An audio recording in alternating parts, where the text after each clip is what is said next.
Good morning, everybody. Welcome on this bright, lovely Saturday morning to Funky Rainbow's Book Bazaar. And this week has a theme that I'm sure we're all going to go ha ha he about.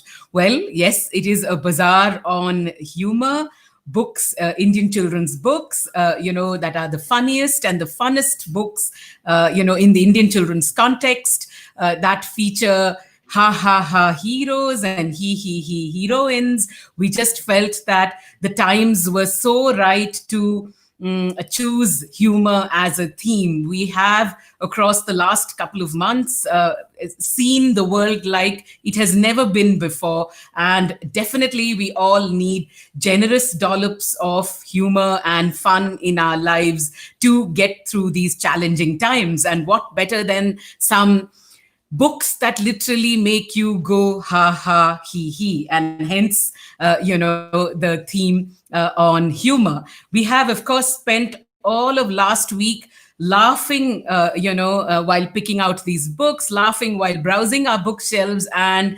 generally everybody at Funky Rainbow is in a very upbeat and happy mood because of curating books for this ha ha he bazaar.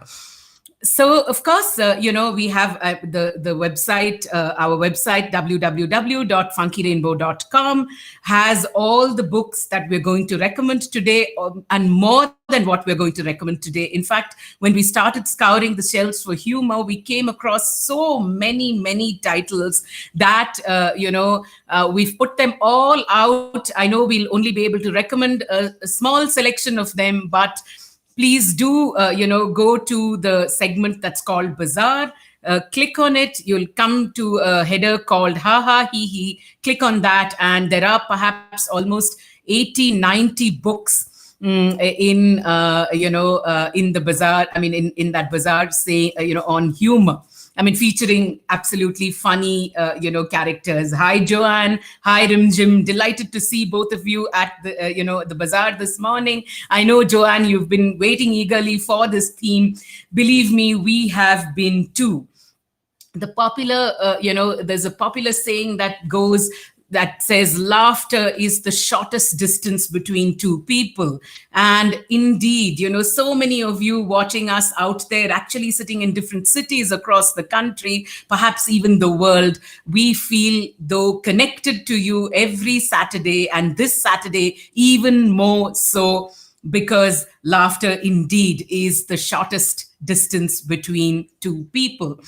Now, the thing about humor is, and we have a wonderful guest joining us a little later in the show. It's one of our funnest and funniest writers, Natasha Sharma, who's going to come and talk about how she makes kids go ha ha he. So we do know, when we were curating books for this bazaar, we found that, it was not easy to pick the real humor, the really humorous books, because, often there are different kinds of humor in children's books. And, we are all aware that children of different ages respond to humor in different ways. I mean, when kids are absolutely the youngest, I mean, at the earliest, perhaps, even little tickling, little peekaboo, things make them laugh. But when they grow a little older, when they are probably, a little bit more than just infants, maybe a year or two, we do know that things like nonsense rhyme, we do know that, funny words really make kids chuckle. Of course, as they go, get a little older, there is the clever wordplay, there is the sense of rhyme, and, there's a lot of poetry that lends itself so well to humor that children absolutely love and enjoy. I mean, going further up, kids, especially, and I've had this experience with my own nephews and a lot of children, that are in and around us at Funky Rainbow.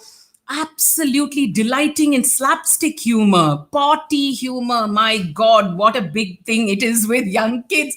And, often what happens as adults is that sometimes you are grossed out by the things that they love. But the thing is, the sheer delight that kids have in this kind of, slipping on a banana peel, pie in your face, fart jokes, toilet jokes. I mean, it's just, you just have to be in the company of kids to understand how much they love that kind of humor. And, I do recall, one birthday where my nephew was turning, I think, 6 or perhaps 7. Besides gifting him a bunch of books, I had bought for him How to Make Your Own Snot Kit. I think after that, auntie status was like, sky high, basically, because I think he felt, my God, at least someone who understands what makes me laugh. So when we tried to pick books off our shelves, right? I mean, we needed to keep in mind what works for children, what works for children of different ages when we selected these books. And, not, only view and review, humor from an adult perspective. And I truly do hope that, the selection of books that we have today is something that you will all enjoy and perhaps go ha ha, he he over.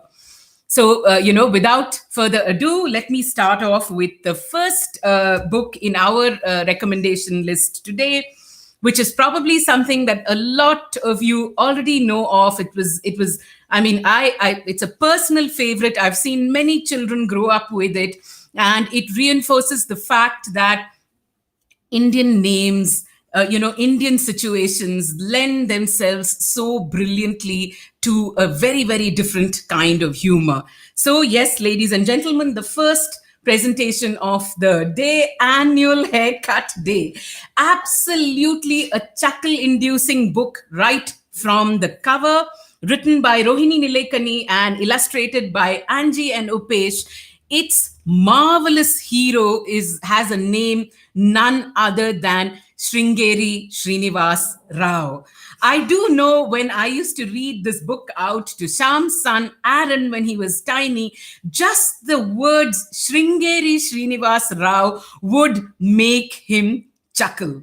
And the book, my God, what a marvelous story. I'm going to show you this fabulous illustration of Sringeri Srinivas Rao getting ready for his annual haircut. The other thing about, books of humor, especially books for younger children, the illustrations contribute so much to the laughs, right? I mean, this very illustration of him looking at the calendar and scratching his head is so wonderfully and hilariously Indian, I think, figuring out who is going to give him a haircut. Of course, he's chosen a day when everybody in his life is terribly busy. The barber, Asha, says the lockdown has made annual haircuts more common. I absolutely agree. I almost feel like scratching my head and thinking I need to get a haircut. The only person in our office who doesn't have this problem is bald and brave Sham, who insists on demonstrating his bald head in the course of this. No annual haircut required for the bald gent, but the hero of this book, Sringeri Srinivas, definitely needed a haircut and tried to get it on a day when the barber was too busy.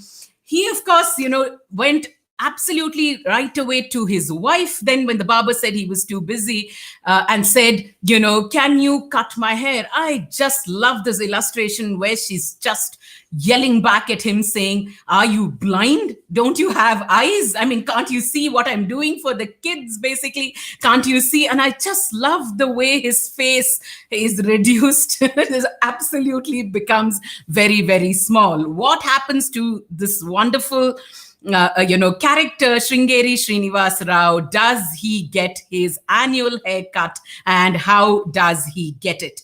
This series has, this character has become so popular that Rohini Nilekani has gone on to write several other Sringeri Srinivas history stories, which are all very delightful, very funny, but this is definitely one of our most favorite Ha Ha He He Sringeri Srinivas book. This one's published by Pratham and it's priced at 50 rupees. We, of course, move on to, a lady who has been writing humor for so many decades now, the kind of gentle, situational humor that India is just so well known for. You could just be getting to work one fine morning, you could just be going to school one fine morning, and there are just so many things that can happen on your journey, these little situations which are probably exasperating when they happen, but when you actually finally sit down and think about it, these are situations that absolutely make you chuckle. And the writer that I'm talking about, delighted that she's here and has joined us at the Buzzaar this morning, is none other than Asha Nehmaya. Truly the creator of fantastic ha ha ha heroes and he heroines. Asha's gentle situational comedy absolutely will have readers, young and old, chuckling at the turn of every page. And the wonderful thing about Asha is that she has books for children of different ages, starting with the youngest readers, going up to children in the ages of 10 or 11. Several funny books. So we are going to be recommending several of her books across the Buzzaar, but we'll start with two for the youngest of readers, and two of our well-thumbed, well-loved, well-laughed at books at Funky Rainbow, The Raja's Mustache and Mrs. Woolley's Funny Sweaters. I think the Raja's Mustache needs no introduction. I mean, I'm sure all of you who are watching absolutely know of the Raja's Mustache. Raja Muchacho Singh. I mean, I'm waiting for the day that we're going to have fancy dress parties where children dress up as Raja Muchacho Singh. He is such a delightful, roly-poly king with a curly, whirly, twirly mustache, which he is so proud of. Of course, Asha being Asha, and the humor in some of the things that she writes. I mean, the Raja absolutely loved his curly, twirly mustache, and he was so proud of it that he wanted everything in his kingdom, the kingdom of Mushipur, to be curly, twirly and smiley as well. And in this delightful, illustrated page, the illustrations being done by B.G. Varma, you can see that the bushes have all been trimmed. Joanne, you say one of my favorite books, use this every year, Raja Muchacho Singh. Just the name Raja Muchacho Singh makes you smile and laugh. I mean, I just, so all the hedges are absolutely, shaped like smiles and like the Raja's mustache. And of course, because that makes you laugh and something else should make you laugh as you go forward. He was so fond of this shape that you can see that the horse's tail has absolutely been trimmed to resemble his mustache, and even more so his bed, which has now become so rocking that it makes him dizzy that he would much rather sleep on the floor. My God, you can just keep chuckling at every turn of page in the story. Both author and illustrator have worked so well to create this hilarious picture book for young readers, The Raja's Mustache by Asha Nehmaya, published by CBT and priced at 40 rupees. We picked another one from her early readers, and she has several of them, of course, but we've picked these two for the day, Mrs. Woolley's Funny Sweaters. So of course Mrs. Woolley loves to knit sweaters, and she lives in a fairly hot place. So one day, she decides with her daughter that they are going to move to another town where it's colder and where they can sell sweaters.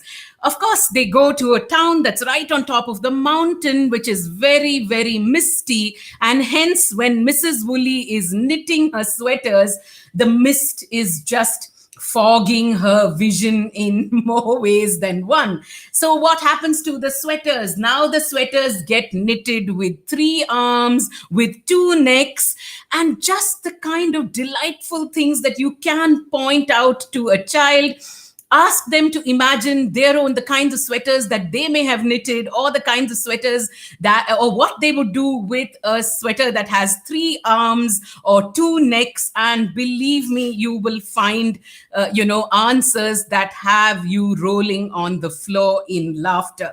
The characters too, fortunately for Mrs. Woolley, they do end up using her sweaters in such hilarious ways. This one, illustrated by Subir Roy and written by Asha Nemaya, is an absolutely, chuckle-inducing book, gently chuckle-inducing book, which, the kind of humor that has become Asha's trademark. Again, published by CBT and priced at 150 rupees. And of course, I will then move on to someone who's considered perhaps the queen of humor writing in India, and that's Anushka Ravishankar, none other than author, editor Anushka Ravishankar. And this recommendation that we have of Anushka's The Tallest Tale is a beautiful story. It's a delightful story about tall tales. And my God, how Indian is that tall tale tradition, really. So Bundle, as she has aptly named the hero of this book, Bundle, which we all know, and we all use it so often. In fact, when you're just talking in regular, when you're just talking with friends, you will instantly say, "My God, that sounds like a whole bunch of reel." What are those words? Bundle, reel. I mean, these are all such distinctly Indian phrases for tall tales, which words for tall tales, and we're all very, very familiar with this. Now, Bundle, he tells tall tales for fun, and he spends his days, sort of telling far-fetched stories of all kinds. In fact, he lives, he tells these stories sitting under a tree. And I think this book, which has been illustrated by Chetan Sharma, who's probably one of our illustrators also, who brings in humor with every stroke of the brush. I mean, this illustration of so many villagers sitting under the tree listening to Bundle is just delightful. Of course, this is what Bundle does, but, and happily and laughingly, he has a mother who blasts him and says, "Can't you do something useful instead of telling tall tales every day?" In fact, somewhere, when he's, earlier on in the book, she says his tales are so tall that if you pile them up one on top of the other, you could virtually reach the sky. That's how tall Bundle's tales are. And when his mother blasts him, he says, and says, "Go help your father, to work in the fields." The very next page, has you chuckling in laughter, because it says the next day, because Bundle was not, under the banyan tree telling his tall tales, a lot of work got done in the village that day. Really hilarious story. Of course, a man who tells tall tales has to find a match, and Bundle does find his match. But what happens, who is the person that he meets, and who is the person who is Bundle's match when it comes to spinning imaginative tales of every single kind? It's a delightful read. Anushka, Tamanna Dalal, hi. Is it possible to recommend some books based on our Indian community helpers? Thank you. We have chosen books around the theme of humor today, Tamanna. We can certainly, recommend books for you. If you could connect with us on 99004 95665, that's our WhatsApp number. We're happy to send you recommendations of books on any theme that you would like for your child, and for children of all age groups, starting from 0 going up to young adults, that is 18 years. So this one, The Tallest Tale, by Anushka Ravishankar and illustrated by Chetan Sharma, published by Karadi Tales, priced at 250 rupees, is a delightful tale for readers young and old. We would typically recommend it for children above the age of 5. However, if you're reading to younger children, they could very well enjoy the story because of the vivid, wonderful illustrations that accompany this story. As I said, all these books that we're recommending are at our Buzzaar. Please go to our website, www.funkyrainbow.com. Do click the link that says Buzzaar. Please click the option ha ha he he. All the books that we are recommending will be up there, are put up there at special discounted prices. And the link is up there. It's come up on the screen. You could just click that link and, go to all the books in our Ha Ha He He Buzzaar. My next recommendation is again another author who we've had the delight and pleasure of launching, in a sense, many, many years ago when we ran two children's magazines called Hoot and Toot. They were children's magazines for 8 to 13-year-olds and for 4 to 7-year-olds. And this author, sent us a wonderful story saying, that I have written this one, but I have had simply no luck in having anyone read it. I would be delighted if you read it and gave me good feedback on it. We read the story and we absolutely loved it because she had captured the growing up, about a little child, being himself, and growing up so beautifully in rhyme. It gives me great pleasure to present Nalini Sorensen's Papa's Marathon, and the humor that Nalini had in that little poem story that she wrote so many years ago continues right through. And here's, Oh, okay. Sham reminds me that, the first, story that that she wrote, was it called What Makes Me Me? I think, right? I think it was called What Makes Me Me. And, it's up on Storyweaver at the moment to be read by everybody. But the one that we've, chosen for the Humor Buzzaar is Nalini's Papa's Marathon. It's a delightful picture book about Gia, Gia's papa, who goes to visit the doctor, for his annual medical checkup. And the doctor says, time to get exercising, Papa.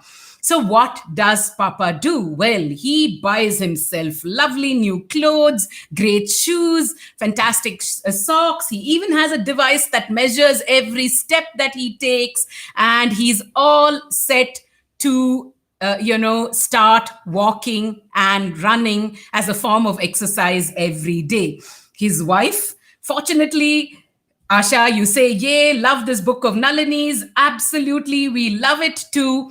The thing is, his wife, fortunately, like many wives, are quite skeptical of what her husband is going to set out to do. So she's just looking at him quizzically, and these delightful illustrations by Prashant Soni, conveying those expressions beautifully.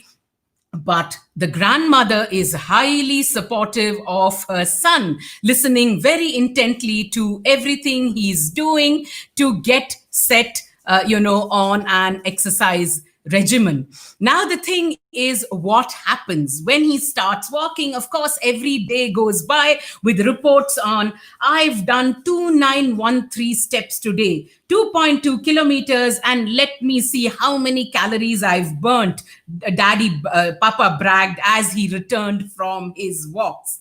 I ran over to have a look as Mama rolled her eyes. Loved the Mama, Nalini, loved the fact that she's rolling her eyes. But Dadi saw the numbers on Papa's mobile phone and was really impressed. Loved the Dadi too. Now, what happens?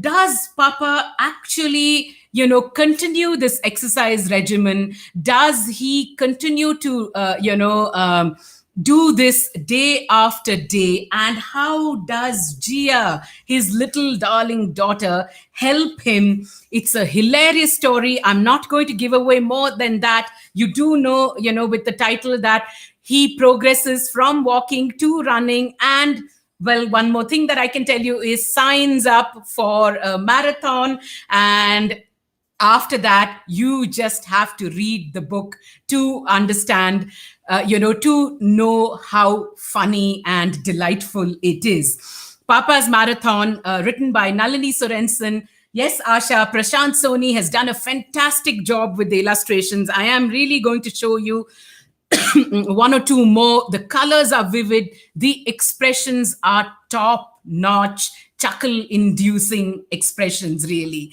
So, Archana Atri, welcome to the Buzzaar. You said, you love Papa's Marathon. It's absolutely brilliant, as are a lot of other Nalini Sorensen books, which have these subtle, everyday situations, that are infused with humor. Nalini herself, has two young, there is the lady herself with a giant joining us. Welcome to the Buzzaar, Nalini. We read some of her Facebook posts, involving her two sons with such laughter that it brightens up our day. So Nalini, with lots of everyday humor. Of course, Muttama reminds me not just her sons, but also her dog, Lucky, and several of these everyday situations making their way into these marvelous books. Day made, you say, our day is made too, Nalini. Thank you so much. So Papa's Marathon, published by Karadi Tales and priced at 250 rupees. Before I move on to the next set of recommendations, I want to give a big shout out to author Asha Nehemiah, who helped pick a lot of books in our collection today. Like I said, I think we spent a large part of the last week laughing, mostly just laughing. And hence, we were like, oh my God, which books truly constitute humor, which don't, constitute humor. And our go-to person was one of India's top-notch writers of funny books, Asha Nehemiah, who kindly sent us some lovely lists of books where we exchanged, notes. So, Asha, I'm hoping you're going to watch right till the very end to see which ones of yours I completely rejected and which ones I added in, just so that we can have a good laugh over it later. But thank you so much for helping us, choose some books for the Buzzaar today. Big hug goes out to you, Asha Nehemiah. I am going to move to our next book of the morning. This is a lovely book by author Mahashweta Devi. And I do remember, really laughing about the absurdity of the book multiple times as I was reading this one. I'm talking of this fantastic book, which is originally written in Bengali and has been translated by Tulika, called Our Incredible Cow. Asha, you're saying watching, of course, watching to see what has been left out. Hope you're going to take that list with a giant laugh, basically, right? So this one, Our Incredible Cow, such a funny situation. Cows itself, I think, lend themselves very well to humor. There are lots of cows that feature in different Indian children's books, and there's just something about a cow stopping the traffic or a cow like sort of running on the roads that seems to be so funny sometimes. I mean, so funny when you're reading it in fiction. And this one that Mahashweta Devi is written about is a feisty cow, mind you. Nyaya Dosh, her name is, like, okay. And she has such a fierce gleam in her eyes and a furious appetite. That's another thing that absolutely lends itself marvelously to humor. She chomps on everything. And if parents watching, you will be delighted, or your children will be delighted to know that her preferred gourmet tastes are textbooks, which is lovely. Your children would be very happy to donate their textbooks and replace, hopefully, with our incredible cow. She feasts on frocks. She devours anything that is blue in color as well. But there is one hot favorite that Nyadosh has, and that is Ilish fish. She's a Bengali cow. Ilish March, as Muttama tells me, and she's a Bengali cow, and she has her heart and stomach obviously in the right place. Now, when she gets on an Ilish fish trail, there is no stopping Nyadosh. It's truly a comical story written by Mahashweta Devi, illustrated by Ruchi Shah, and these fabulous illustrations, which are sort of multimedia illustrations. You will see that on each page, Nyadosh becomes what she eats. As you can see in this spread, the cow, Nyadosh is made of the banana leaves. On the next page, with onion rings. Even on the first page, even on the cover of the book, the fabulous color blue that she loves and chews up, which is probably blue jeans and blue clothes. It's such a beautiful way to, depict the cow in so many different pages, in so many different ways in a short book. Of course, there are some talking points as well, because at one point, I think Nyadosh is made up of plastic. And yes, that's a talking point that we can raise about littering our cities. But I am going to close with showing you that spread where Nyadosh is made of all those awful textbooks that children don't want to read. Lovely, delightful story from India's foremost activist writer, the late Mahashweta Devi, published by Tulika and priced at 180 rupees. You can see that in almost all these books that we have been sharing, illustration plays. Bindya, you say, totally enjoying the collection, completely delighted. Yes, we hope you start off your Saturday going ha ha he he. As you can see, each one of these books has a delightful, the illustrative component adding so much humor to the story, which means children are absolutely going to love it. And as adults, not just will you chuckle reading it, you will chuckle along with your children as you're reading these absolutely funny books.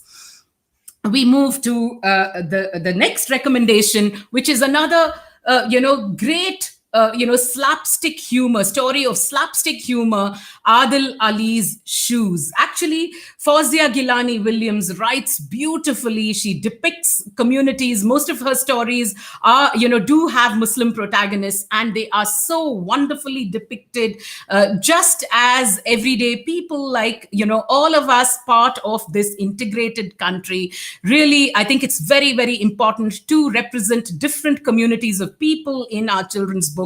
And India is a country of diverse communities. And it's delightful that slowly our books have started to include people from all communities, showing us that humor, irrespective of where you belong, what you do, what God you pray to, is just absolutely the same. Now, Adil Ali is a wonderful character who, everybody loves. Everybody in this community loves Adil Ali, but nobody likes Adil's shoes. They are old, they are worn out, they are patched up.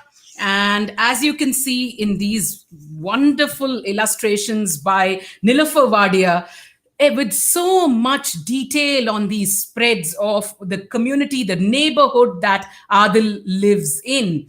And you can see in the next spread, Adil mending his old shoes. And those are the shoes that nobody likes. So, what do his friends do? His friends decide to get together, and for Eid, they decide to buy Adil a brand new pair of shoes, shiny brown new shoes for Eid. And from there on begins the problem, because Adil's new shoes will simply not leave him. My God, the adventures that the shoe goes on, it's the kind of slapstick humor that children in the ages of 5 plus will simply enjoy. There are the shoes, he puts them away, he throws them away, for instance, in the river, because he doesn't want them anymore. Actually, reluctantly does it, but of course, lo and behold, the shoes come right back to him. Moral of the story: don't throw anything in your closest river. Do not discard your old shoes. And I think Muttama will absolutely agree. She is a true successor of Imelda Marcos. And if at a point we decide to set up a shoe shop, you know why we're going to do it, basically, right? But Adil Ali's new shoes, absolutely delightful story by Fauzia Gilani Williams and Nilofer Wadia. Really comical and thoroughly enjoyable. Children of 5 plus years will love it. You're right. Nilofer Wadia is fantastic. She really is able to evoke spaces and emotions so beautifully with her illustrations. This one is just one of those top-notch funny books meant for 5 plus year olds, and published by Tulika Publishers and priced at 190 rupees. We then move on to another lovely one, which I think many of you may be familiar with it, but for those of you who are not, it's a lovely, funny book published by Katha called "What Did Nepo Do with a Sari?" It's written by a writer who's been writing for children for very many decades, Benita Sen, and illustrated by Shekhar Mukherjee. It's written in rhyme, and it's well and truly, rhyme too, which lends itself so well to humor. This one is: one day our neighbor Nepo came in and cleared his throat, tired and dusty from the farm and tending his only goat. Dadi served him water, she fed him lots of sweets, but Nepo still looked worried, even as he wolfed down all the treats. He went to Dadu, folded hands, his fingers rough and worn. May I have an old shirt, please? I noticed that his was torn.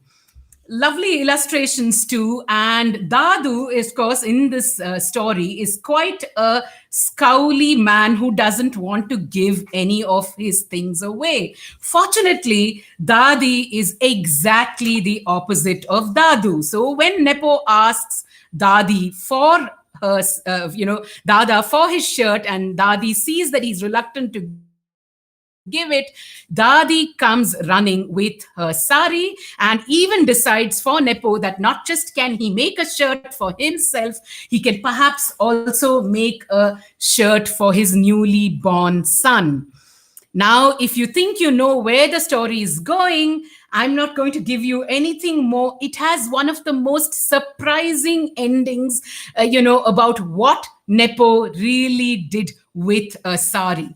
It's a hilarious book, and it's got the rhyme lends itself very well to being told funnily. So read this wonderful story, What Did Nepo Do with a Sari, priced at 195 rupees, written by author Benita Sen and illustrated by Shekhar Mukherjee, published by Katha, priced at 195 rupees. Our next recommendation is, again, an old favorite, and I do think we've recommended this one in several bazaars.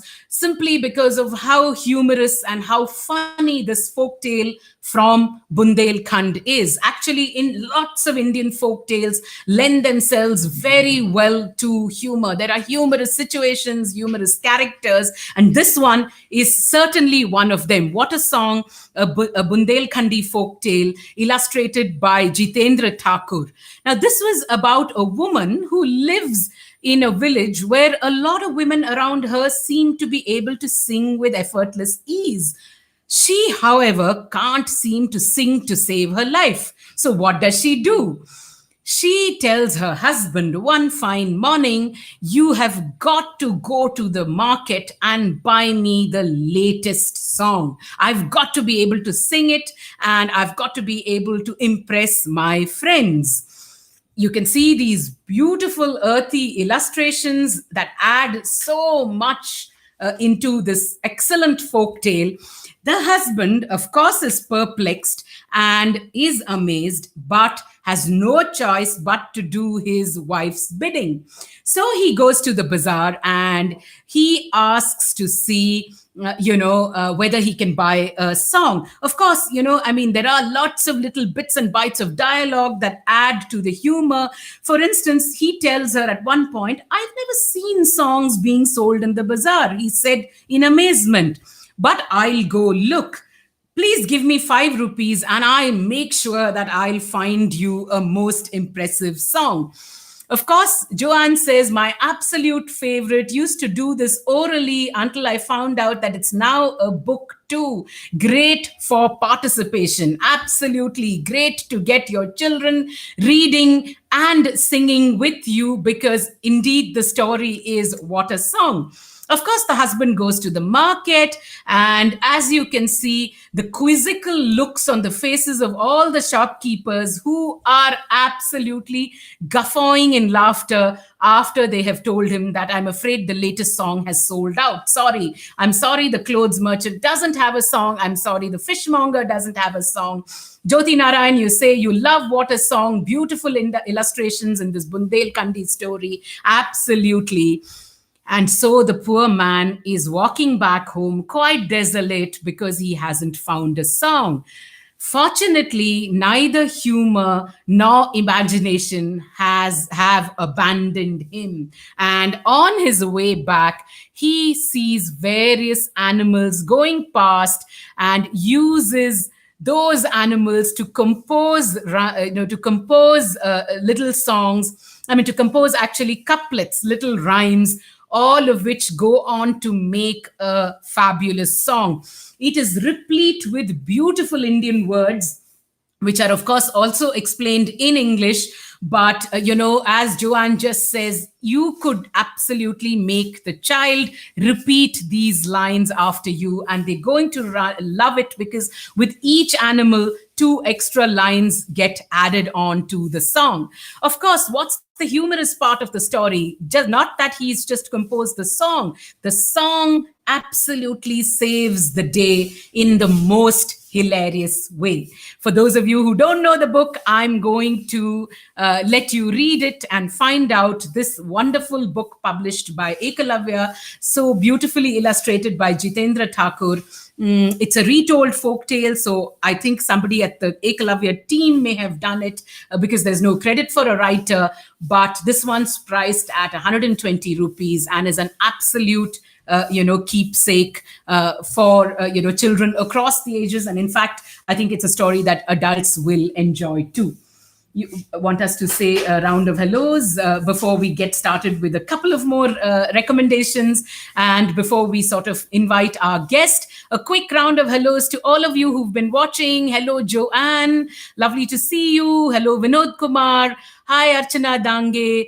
Sujata Swami, lovely to see you from Samhita School. We miss coming to the school, and this was pretty much the time that we would perhaps be, at your library every other day. We really do miss it, and we want the world to go back to being the same again. But thank you so much for joining us at the Buzzaar. Hi, Rimjim. Hi, Veeramani.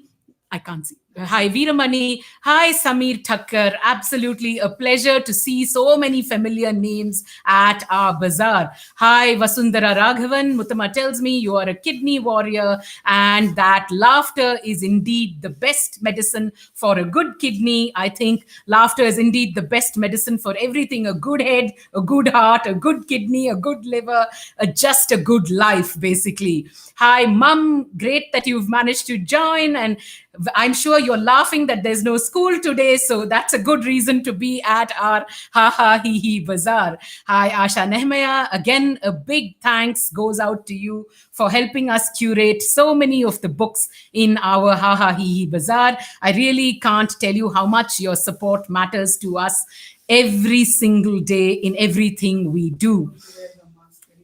Muttama says she's waiting for an occasion where she can wear the mask that you gifted her most glamorously. Please, facilitate such an occasion very soon so we can laugh quite hilariously and, be merry while we're making our way to wherever we are going to meet. I really do hope the world goes back to being normal again and we can all meet and laugh over everything. Moon Mitra Das, absolutely a pleasure to see you from Calcutta. Hi, Suravi Banerjee, so lovely that you've joined us all the way from Singapore. Bindya Parwani, such a pleasure. Harshika Udasi, so happy to see you over here. Sunila Gupta, I can see, is saying hello. Hi, Sunila. Shub SK, delighted to see you at the bazaar. Our good wishes and hugs go out to your little boy who truly, I'm waiting for the day that the world can become normal and you visit us, and definitely Daksh will be doing our bazaars going forward. What a fantastic video you shared with us of Daksh doing a bazaar for his grandmother. He is truly, you can be assured, don't worry, let Nyadosh eat his textbooks. We will certainly have him here at Funky Rainbow working with us. Hi, Hi, Resina Dennis. Lovely to see you. Hi, Shivangi Sharma, Anita Venugopal. Absolutely a pleasure. Hi, Ami Shankar. Happy Gotcha to Ira. Happy Gotcha Day to Ira. Muttama wants to send out those wishes, Ami. Hi, Abdullah Khan. Hello, Ramendra Kumar. How lovely to see you at the bazaar. Simrita Takhtar, lovely to see you. Hi, Shayoni Basu. Many duckbills coming up for sure. We have several hilarious ones from your shelf. In fact, I always wonder, and we always wonder, you must be laughing more than you're editing, because several of the whole books are so funny. Thank you so much for joining us at the bazaar. Muttama's conjecture is that as you duckbills were laughing, the whole must have come up in the books. Perhaps that is the reason and the secret behind the marvelous and hilarious whole books. Hi, Rupa Baliga, lovely to see you here today. Sunila Kulkarni, pleasure. GP Singh, Jyoti Narayan, Sajita Sunil, Preeti Ramchandran. How delightful to see all of you at our bazaar this morning. Ritika Arora Jain and Jyoti Prabhakar, quick welcomes and hellos to all of you. Thank you so much for being here this morning. And we really hope it's a start to a laughter-filled weekend for all of you. We are, of course, going to, introduce our guest for the day in a little bit of time. We probably have another 5-7 minutes before we introduce her. So I'm going to continue with a couple of lovely, ha-ha-full recommendations, as I was texting Asha saying that this is indeed a ha-ha-full collection of books. We are back with a book by Anushka Ravishankar, who is easily the queen of humor of all kinds for young readers. And this one, The Rumor, is a lovely book about Chinese whispers. Actually, I should say not so much Chinese whispers anymore as Bud whispers, because this story is set in the village of Budpur, where it is impossible to keep a secret. Everyone gossips about everything. How very delightful. And the nature of these gossips, my God, they are simply just hilarious, so desi, and so lovely. Now, the ill tempered hero of this book, which is illustrated, which is a beautiful hardbound book published by Karadi and illustrated by Kanyeka Kini, which recreates this beautiful village of Badbadpur so beautifully. Now, this ill tempered Pandurang, and he indeed looks ill tempered. In fact, so ill tempered that you feel like laughing at him and asking him to loosen up a bit. But none of that loosening up for Pandurang. He wants to keep a secret. Now, what is that secret? One day, when he was walking back, returning from town back to Badbadpur, he had a sudden coughing fit. He coughed and he coughed and he coughed, and he spat out a feather. Oh my God. So, what is that feather? How could a feather that belongs to some bird have entered his throat? He has no idea at all, and he gets back home to his wife. And you can see these excellent illustrations that add so much more charm and humor to the story. And he's telling Gangubai, I was coming from the town, from the town. It was warm and beautiful weather when I suddenly coughed, cough, cough, cough, cough, and out came a white downy feather. A feather? How is that? Asked Gangubai. I don't know, whispered Pandurang, but don't tell anyone. Oh, thank God, Gangubai just waited for Pandurang to take his nap and instantly rushed out to her best friend, Sakhubai. And here's what she says. It's the strangest thing I've heard. My husband, when he tried to talk, it flew out like a word. You can see Anushka absolutely has, the readers, young and old, in this beautiful story of Bud whispers, no more Chinese whispers. We are masters at, this kind of gossip. And there's so much delight when it's harmless kind of gossip.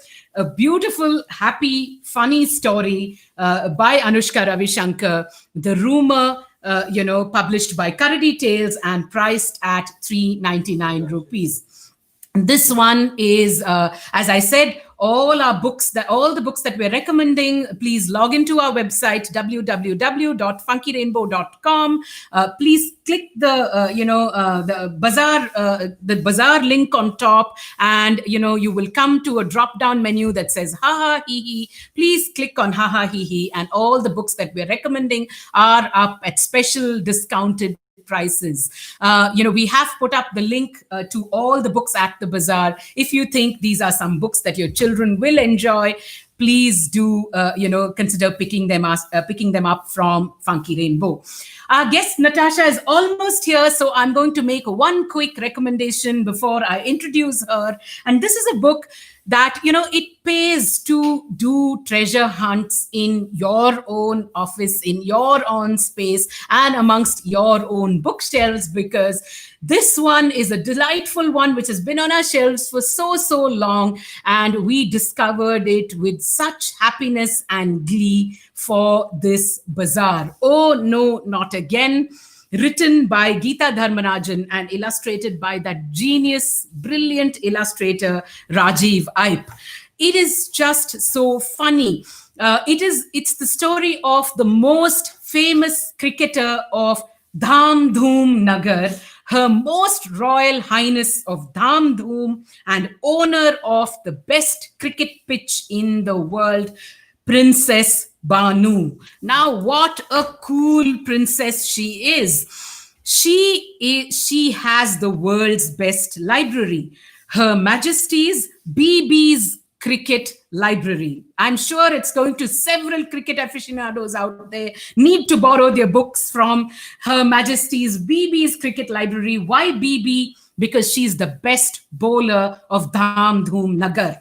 Now, she is in her library, and she has the world's most wonderful sofa, Her Majesty Queen Bibi's chair, on which she sits and reads the latest books on cricket. Oh my God, Rajiv Ibe's illustrations, every line that he's drawn to illustrate Her Highness, Princess Bibi, or Her Majesty, Bibi, best bowler of Dham Dhoom Nagar, absolutely makes you chuckle out loud. Of course, this is a story. She's a modern princess. She reads the latest books on cricket, magazines too, and surfs the internet for good cricket stories. She's a kind lady because she is absolutely willing to share the dosas and idlis made by Idli Mami, who makes the best sambar idlis and dosas in the world. She shares them with all her people. She's very happy to see them eating. But what is her greatest joy? Thwacking a sixer in the one-day matches on the royal pitch. I think this is so apt. The first of the IPL matches are going to begin today, are going to start off, today. I think it's a fabulous book to be reading with your children. So where does the humor come in? It was Her Majesty Best Bowler's temper. She had a very, very, very, very, very bad temper, and that gives rise to so many delightful situations on a cricket field, and in and the kind of mix-ups that absolutely will have you chuckling along with the child. The illustrations in the book truly well and truly add so much value, so much color, so much humor to the reading of this book. It of course has a fantastic hi-fi poster too, and it's just the kind of book that I think ideal for cricket lovers, ideal for children who love playing little games, ideal for everybody who wants to go ha ha he he. Oh no, not again, by Geeta Dharmarajan, illustrated by Rajiv Ipe, a handsome hardback book priced at 275 rupees, available at special prices at Funky Rainbow's Ha Ha He He Buzzaar. Now we're all set to welcome our guest of the day, Natasha Sharma. Just one second. Where are Natasha's books? We put them all out. Oops. Okay. I can't find Natasha's books. I have all of them in a tub out here. It's not here. Okay. Got it. I needed easy pleasy. Sorry about that. We had a whole pile of Natasha's books and we suddenly couldn't locate it in the midst of all of these books. But we're delighted to have with us today one of India's most fun and one of India's funniest writers for children, Natasha Sharma, joining us at our Ha Ha He He Buzzaar. We know her books. Hi, Natasha. So lovely to have you here this morning. Lovely to be here. Thank you so much for joining us. I would like to do a quick introduction to Natasha, whose books have absolutely had us chuckling every single time we've read them. And, we really, want to ask her, where does she get these fantastic ideas from? You have a great cheerleader for you here, Natasha. Hi, Asha. Welcome, Natasha Sharma. And of course, the little line has gone off, so I can't see what Asha has said, Sham. Natasha is the princess of funny in India. Gosh. Oh, you bet. And we must, at this stage, because she is the princess of funny, show you one of her most delightful books, Princess Easy Pleasy, which is about this princess who gets her way every single time that she travels on a holiday. She's going to different places, and each time that she goes to each place, something is not quite right in those places. And her parents, doting parents that they are, absolutely want to give their precious princess everything that she asks for. How does Natasha turn that into a fabulous story that makes you go ha ha ha ha he he. Of course, Priya Kurian's illustrations have added so much, humor into this story.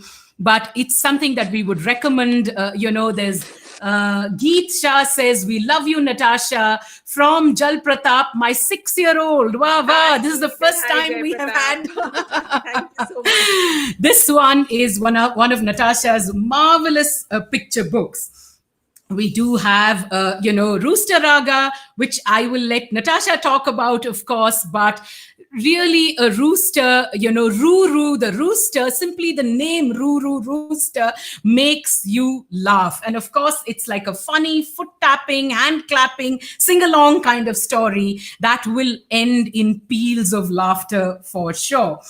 Natasha, of course, has written books again, like Asha, across age groups. She's got picture books, she's got chapter books, she's got books for slightly older readers, all of them chuckle inducing. And we are going to introduce you quickly to a couple of our favorites of hers, besides the two that we've done. We love this whole book called Bunkers. Natasha, I have to say that my partner Muttama insists that it's because of all the chuckles that the whole books induce, that the whole has come into it. Apparently, she feels that that's how the editors came up with the idea of the whole. Now, this one, anyone who has a dog will understand, because Arman, the hero of Bunkers, has a new dog who is called Bonkers and who is absolutely bonkers. He chews up Arman's spectacles. He eats up his favorite shoe. We're hoping he's eaten up his homework too, and gets Arman into all kinds of trouble. In fact, he gets him into trouble with the school bully. Now, how will Arman's life ever come back to normal? So that's a lovely chapter book that Natasha has done. Shayani Basu says, yay, hello Natasha. A big shout out going out to you there, Natasha, from so many people. Another one of her books, Vikram and the Vampire, for all of us who grew up reading Vikram and Vetal, push those Vikram and Vetals over and read this Vikram and Vetal to your children, because this Vikram and Vetal is new age, it's funny, it's delightful, and it's got the kind of stories that are going to certainly leave you chuckling. Illustrations by Priya Kurian, you can see, this is Natasha's really crazy, funny, mad, insane, and I think, what, Natasha, the way you are really betrays, it doesn't betray the fact that you have these mad books. You look, so composed and so right, but I can just imagine you not being so composed or not being so, when you're writing these delightful books. Just one, quick set of recommendations, and all of Natasha's books are up on Funky Rainbow's Ha Ha Hee Hee Buzzaar. And I know if we keep introducing her books, we're probably going to take up the whole show doing it. And we do want to sort of, have a conversation with her. But this is a delightful series from Duckbill, the History Mystery series, which so beautifully blends history and humor to introduce children to 5, periods of history. And we hope there are more along the way. There's Akbar and the Tricky Traitor. There's Ashoka and the Muddled Messages. There's Rajaraja and the Swapped Sacks. There's Razia and the Pesky Presents, which is my favorite in this collection. And there's Shah Jahan and the Ruby Robbers. Now, the thing is, Natasha set all these books in their historical periods. For instance, the Chola mystery is a seafaring mystery. It's a sea adventure because the Cholas were great sailors. But, along with the history, along with the mystery, there is loads of fun. I can tell you that your children will remember a lot more about history from reading Natasha's books than their own history textbooks. And as I say, and when we started the program, please put aside those textbooks to be eaten by Nyadosh, the cow that Mahashweta Devi created, and use these books instead. So welcome, Natasha, again to our fabulous bazaar. To our bazaar, it's absolutely fabulous to have you here this morning. We do want to understand how you have come up with these delicious, delightful, delightfully humorous books. Thank you, Vidya. No, it's absolutely wonderful to be here. Thank you for inviting me. And I'm just amazed at this fabulous bazaar that you've put together. It's such a brilliant idea. And I think it's the need of the hour to try all these new things to help books reach their readers. So thank you so much for doing that. And thank you for your very It, warm words. I had a lot of thoughts going through my head, particularly when you said that you look so composed, because when I'm sitting and writing in the midst of writing, I do these crazy things where I almost giggle out loud when I get an idea, and I'm like, "Ooh!" It's that little shiver of excitement. But I've also had parents in my readings because I think I'm fairly animated, if I can put that gently. When I'm reading out a story, I just get completely sucked into it. And I've had a parent once who was standing behind all the children at the end of the reading come and tell me that, there's a before reading, there's the reading, and then there's after the reading. And before and after, different you're a different person from what you are in the reading. So I think that's just I just love it, and is I'm that really poster, into it. the photograph that you gave us for the poster, is that after reading? I mean, it was just hilarious, basically. So that's I actually a part of this. Sorry, that's actually a part of this session I do for children, which is about what inspires authors, to come up with ideas. So it actually talks about the antennae we have to have up on our head, and it talks about childhood memories, which inspired bonkers. So there's the dog ears and the nose, and all these crazy things keep getting added up. I can well imagine the next time you say there is a new book coming out, we're going to imagine you exactly like that. But, because the theme of the bazaar is humor and you Yeah. really have such a wonderful array of humorous books for young readers, I thought we'd talk about humor and, really understand, why books of humor are so important to our kids, why it makes a real difference, to even get children to engage with books. So we know, for instance, humor is supposed to be one of the best ways to get, kids hooked to books. Yeah. Do you agree? And, what do you have to say about that? Yeah, absolutely. I think that's one of the big things that humor does for children. It really hooks them. So whether you have a good reader, whether you have a reader who is just making that stepping stone to become an independent reader, whether you have a reluctant reader, a fidgety reader who can't sit in one place, humor really hooks them to sit down and enjoy the story, because who doesn't like a laugh? Whether it's a child or an adult, That's true. everyone likes to have a good laugh. And I think it's particularly required in these times. Yes. But otherwise, as well, I think humor is this great hook for children. In addition, I think sometimes humor can be very effective in introducing difficult topics, introducing, and talking about things, starting a conversation through a book, which is giving you an introduction into that subject, but in a gentle way, taking away the fear of it. So whether it's in Bunkers, of course, it's this crazy story about a boy and his crazy dog and the mess that he gets him into. But you can also talk about bullying as an example through it. So I think these are very interesting ways. The other thing is that sometimes there's this book that I absolutely love. It's by there are three stories in it. It's called Fizz Fuss Boom. It's by Jerry Pinto, Shayoni Basu, and Anushka Ravishankar. And first of all, if a child, and I hope if an adult, their parent looks at this cover and sees the title, there's no way you will not want to read the story or pick up the book.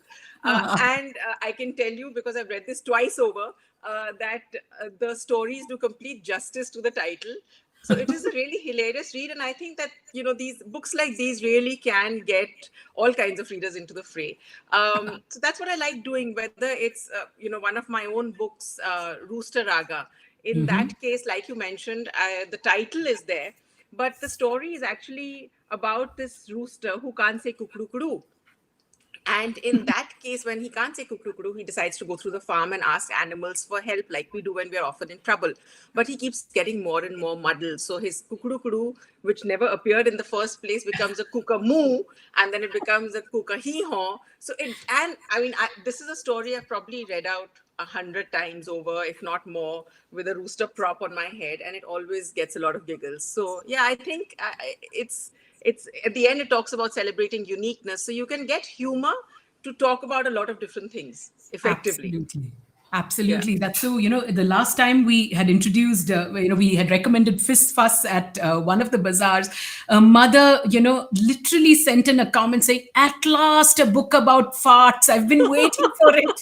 And almost like, my God, why don't we have a book on that theme, really? Yeah, But, as you say, humor is such a lovely way to, introduce so many themes to children in a nice way, in a comforting kind of way, right? In a manner that's not absolutely. intimidating. The thing is, India actually, and I was saying this right at the beginning of the bazaar, it's a country of conundrums and contradictions, quirks and oddities at every twist and turn and every nook and corner. Yeah. Yet, you know what? When we were curating the books for this bazaar, and I know we discussed this when we were, sort of talking about it before, that real humor, we can't find that many books of humor, for children. I mean, I'm not saying that we haven't put out a large collection, but it's a I think everything that happens in this mad, crazy country should lend itself to be written about in such delightful ways. Why? Yeah. We have the jesters. We have a lot of our older, stories, the wit and wisdom of jesters like Tenali Rama and Nasruddin and Birbal and all of them. And yet, contemporary humor is harder to come by. Why do you think that's the case? I mean, I know it's you are, of course, a humor writer, and we're so glad we have you here with us. But have you ever wondered why? uh, I think this is possibly the toughest question. I don't really have an answer for it. I think for one, it's impossible to teach a person or to guide a person on how to write with humor. It's a voice that you have, right? And it's a voice. I think every author has their own voice. I don't know why there aren't more people writing, Humor, with humor. And I mean, my all-time favorite, as an example, is all-time favorite is Anushka Ravishankar. I think she of is just course. so brilliant. Her book Moin and the Monster, and followed up by Moin and the Monster Songster, are just one of many that she's written, which are full of humor. In fact, I used to read her books before I started writing as well myself. I Ah, think I, as a reader, whether it was as as a writer reading other material or as a parent, I was always drawn to humorous writing. So, and when I started out writing with Iki Yaki Maki, my first book, it's what came naturally to me. Uh, and I think my brain works in that way. I do feel that it's important for whether teachers, librarians, parents to understand and to realize why they want their children to sit with a book. At the end of the day, you want your child to love reading. That's the ultimate goal, right? You want that reading absolutely. stay with them for life. And very often, when we go out to get books for children, uh, sometimes we get sucked into this sort of framework that, oh, it has to teach my child something, or there should be a moral in the story, or what are they really getting out of it? A well written story is going to give so much to your child in any case. If it's a well written story, it's going to give them the gift of imagination. If you really want to get into learning, there's going to be the vocabulary, of course, which is there. You're going to give them a sense of humor, which is so important for people, individuals to develop and over time. And I think that if humor can get your child to sit down and read a book, what more do you want? Why are you looking for all these other things in it? Every reading does not reading is meant to be fun, so let's keep it fun. There are, of course, many voices. Humor is not the only way to write for children, it's just one of the Absolutely. ways. But don't leave those books aside, uh, just because you have this thing that books should only be of a certain kind for them to do something for my child. It's absolutely not the case. Yeah, that's absolutely right. I mean, I think it's we approach humor from what we think works for us as adults, while Yeah. children, I mean, and we do know your icky, yucky, mucky. It's completely gross and delightful, really, right? I Yeah. mean, and I do think that kids will be love adults too. I mean, Anita Balchandran's illustrations add She's so done much such to a that fabulous story, job there. and Yeah. perhaps we need to let kids enjoy the humor that they love reading and enjoy it ourselves too. So even if we don't have that many writers writing humor, fortunately for us, your books brim with giggles and laughs. Joanne Saldana says, well said. Your books brim with giggles and laughs of all kinds. And that's the point that I wanted to raise. There's the zany, there's the slapstick, there's the sarcastic, and you even have dark humor in some of your stories. Now, does writing humor come naturally to you, and is there a way in which you convert your aha moments into haha moments, let's Okay. say? Yeah. I think, yeah, I think humor, absolutely. It's just the way my brain works. I think I tend to think very visually also. So very often when I'm thinking through a scene, I can see it completely in front of me, and then I see these crazy things happening, and I think my mind just goes to this space, which is a bit hard to explain. But I'm going to try with a few examples. So, as an example, Yes. when I first started out writing, and Ikiyaki Maki was my first book, it started with the idea of writing about horrible habits. And of course, the book and the writing had its own journey. But when I thought about terrible table manners, opening your mouth and chewing like a cow, or slurping or burping and doing all of those things, my brain would not go to a story which is about reformation and which is about okay, this is the way you need to do it. It went to a maharaja, and what I was imagining in my head was a maharaja juggling rasgullas. So that's where my brain goes to. uh, with Princess, I know you mentioned Princess Easy Pleasy at the start of it. The idea for that story, it's the craziest. I've never started a story or been inspired for a story from such a place. So as with many parents, there's always that little thing that you give into. And when my daughter was young, she's going to kill me for saying this on live here, but when she was really small, she loved milk, but she was really fussy about the brand of milk that she would drink, and it came in these blue boxes. So when we would travel, and if I wouldn't carry that milk, she would refuse to drink milk. And as an Indian parent, and especially as a Punjabi parent, I feel we're always so obsessed with the thought of feeding our children milk all the time. So I began bubble wrapping these boxes of milk and putting them into my suitcase. I mean, as bizarre as it sounds, and carrying it all over the world. And there was this moment where I was carrying and bubble wrapping these boxes, Cartons and I of milk. thought, well, I might as well take the cow. And I actually stopped my packing, and I was like, oh my God, I have to write this. And from there, of course, the cover, like you're showing there, has this girl sticking her tongue out at the cow. And of course, from there, it just went to how mad can this get? And putting her as a princess helped me to develop that madness, because, it showed exaggeration in that sense. And in the same way, the History Mystery series with Akbar and the Tricky Traitor, it started with this book. But this book started in a workshop where the prop that I pulled out of a bag Okay. was a sock. And I had said I would write historical fiction. So at that point, Shayoni was generous enough to say, well, it can be something related to feet. And without giving the story away, their footsteps form a big part of the story and the mystery. But that's where it started from. So I think my brain tends to work like this: to make an aha go to a haha. It just sort of naturally flows there. Yeah, I'm sure your editors help you with that as well. When you said, Absolutely. Shayoni's, sort of suggested that it sort of is, use footsteps. Each one of those mysteries has such a delightful quirk. I love the part in Razia where she simply keeps, receiving all kinds of girly presents when Yes. what she wants to be is Razia Sultan and not really a sultana.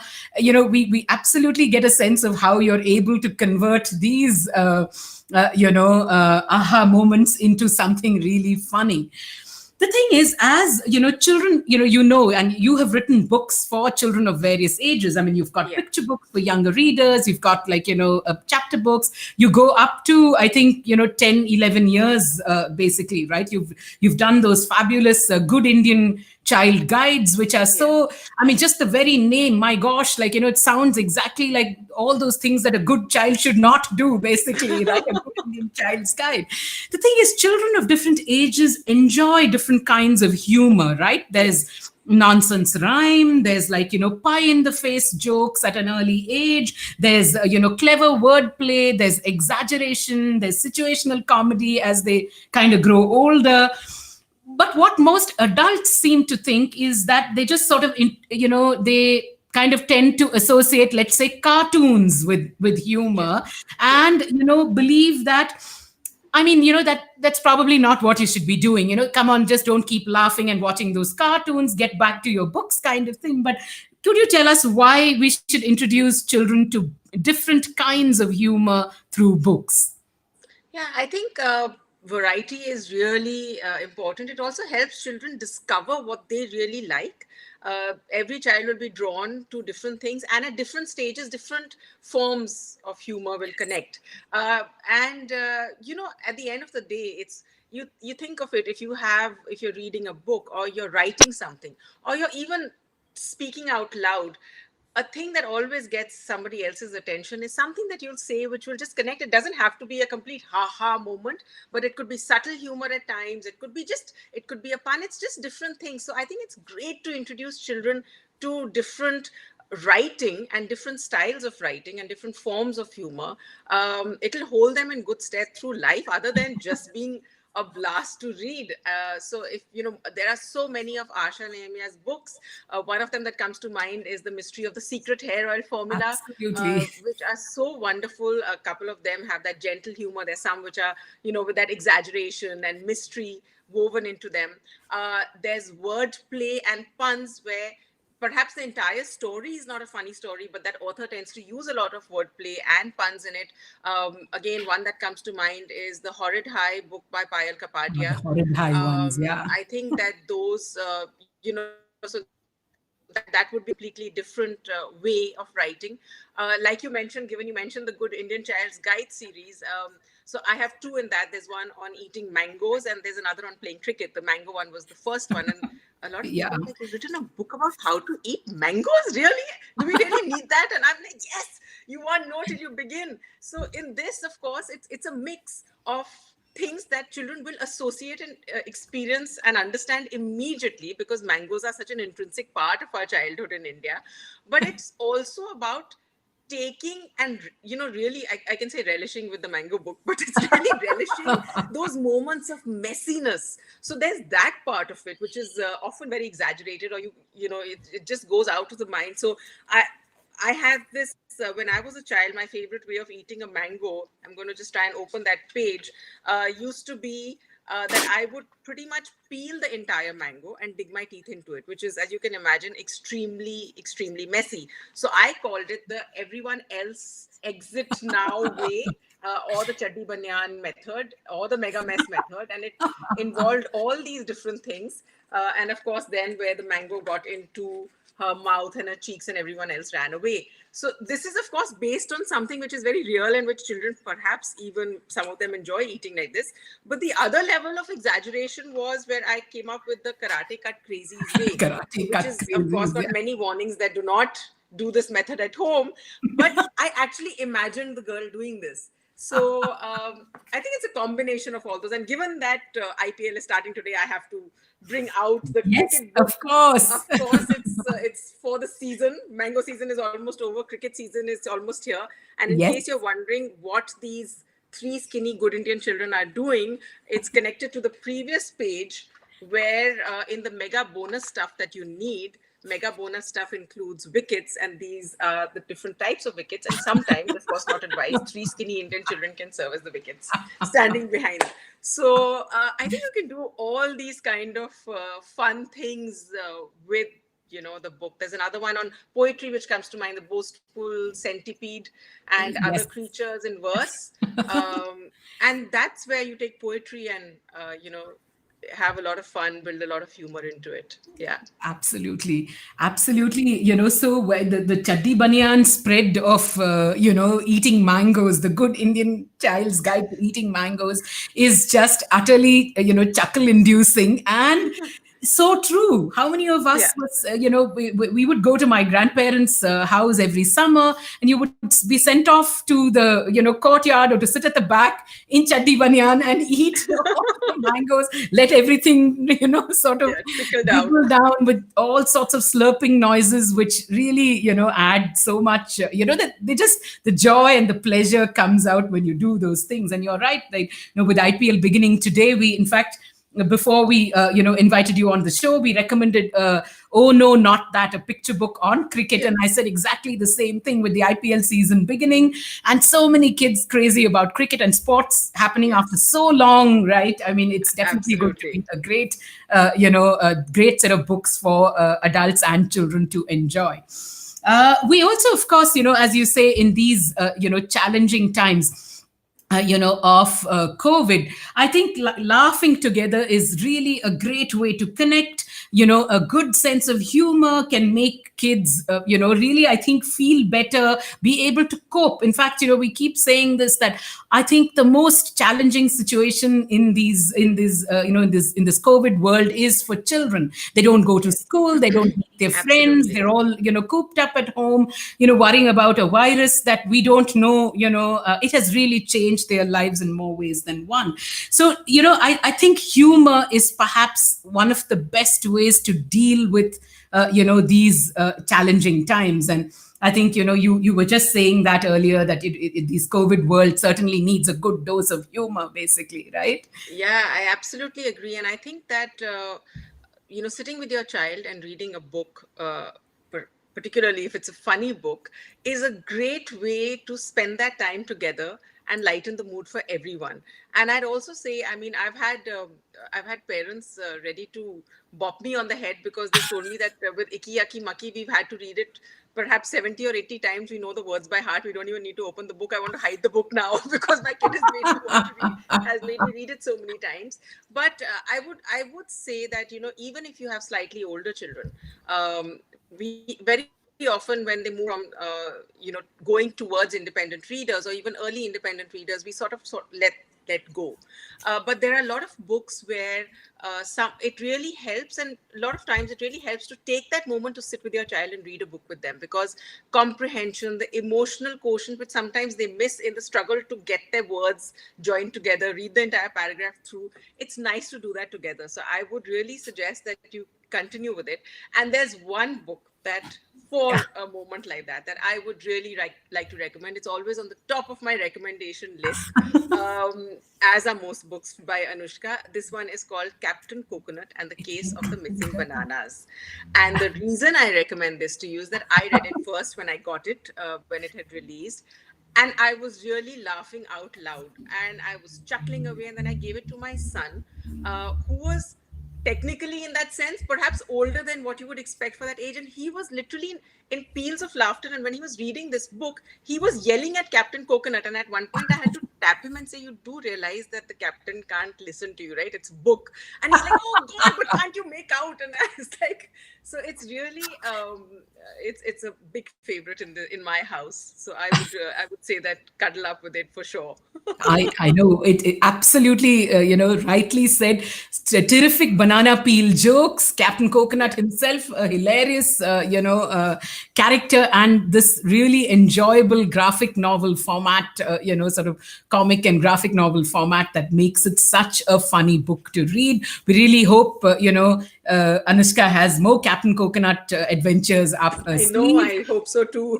Really are. And you too, Natasha, we're really looking forward to more books. Are there newer ones coming out? Are there new history mystery ones coming out? Yes, actually there is the sixth one, which is just going into illustrations. Oh, lovely. So Can you that's give away, slated. can you tell us what it's going to be about, or is it a big secret, or is it We haven't sort of, I don't think we formally revealed the name. So okay? I'm going to leave it at it being this absolutely crazy Maharaja who could give any middle-aged torture fellow a run for his money anywhere in the world. So I have taken those extremely crazy out there torture ideas that he had and actually flipped them to make them so bizarre that they're funny. Because yeah, so I had just a lot of fun writing this one because I think it's the craziest character that I've ever written about. So yes, that's the history mystery, and I'm just in the process of signing on a picture book series. So Oh, I'm very excited about that. So how let's see. lovely. Hopefully that goes on. Yes. We are just delighted to know that there's a new history mystery coming up. We do, I think we're going to need like a lot of laughter to get through these times. And we're so glad that you're there, putting pen to paper and giving us more and more wonderful books, Natasha. Thank you so much for joining Thank us you. at Thank the you, Vidya. Bazaar. I think Deeksha had a comment for her, isn't it? I possibly gone off. There was a comment up for you by one of our viewers, and I thought I'd share Yeah. that. She says, "Loved Natasha's live session, a good Indian child's guide to eating mangoes. The book launch with Archana Yes. Atri, so much fun that was really. I I think remember that. they're all there. And yes, thank you for making our Diksha also says Boastful Centipede is one of our favorites too, by Zai Whitaker. Delightful collection of verse. Love Captain Coconut. It's absolutely hilarious. Thank you for recommending that, Natasha.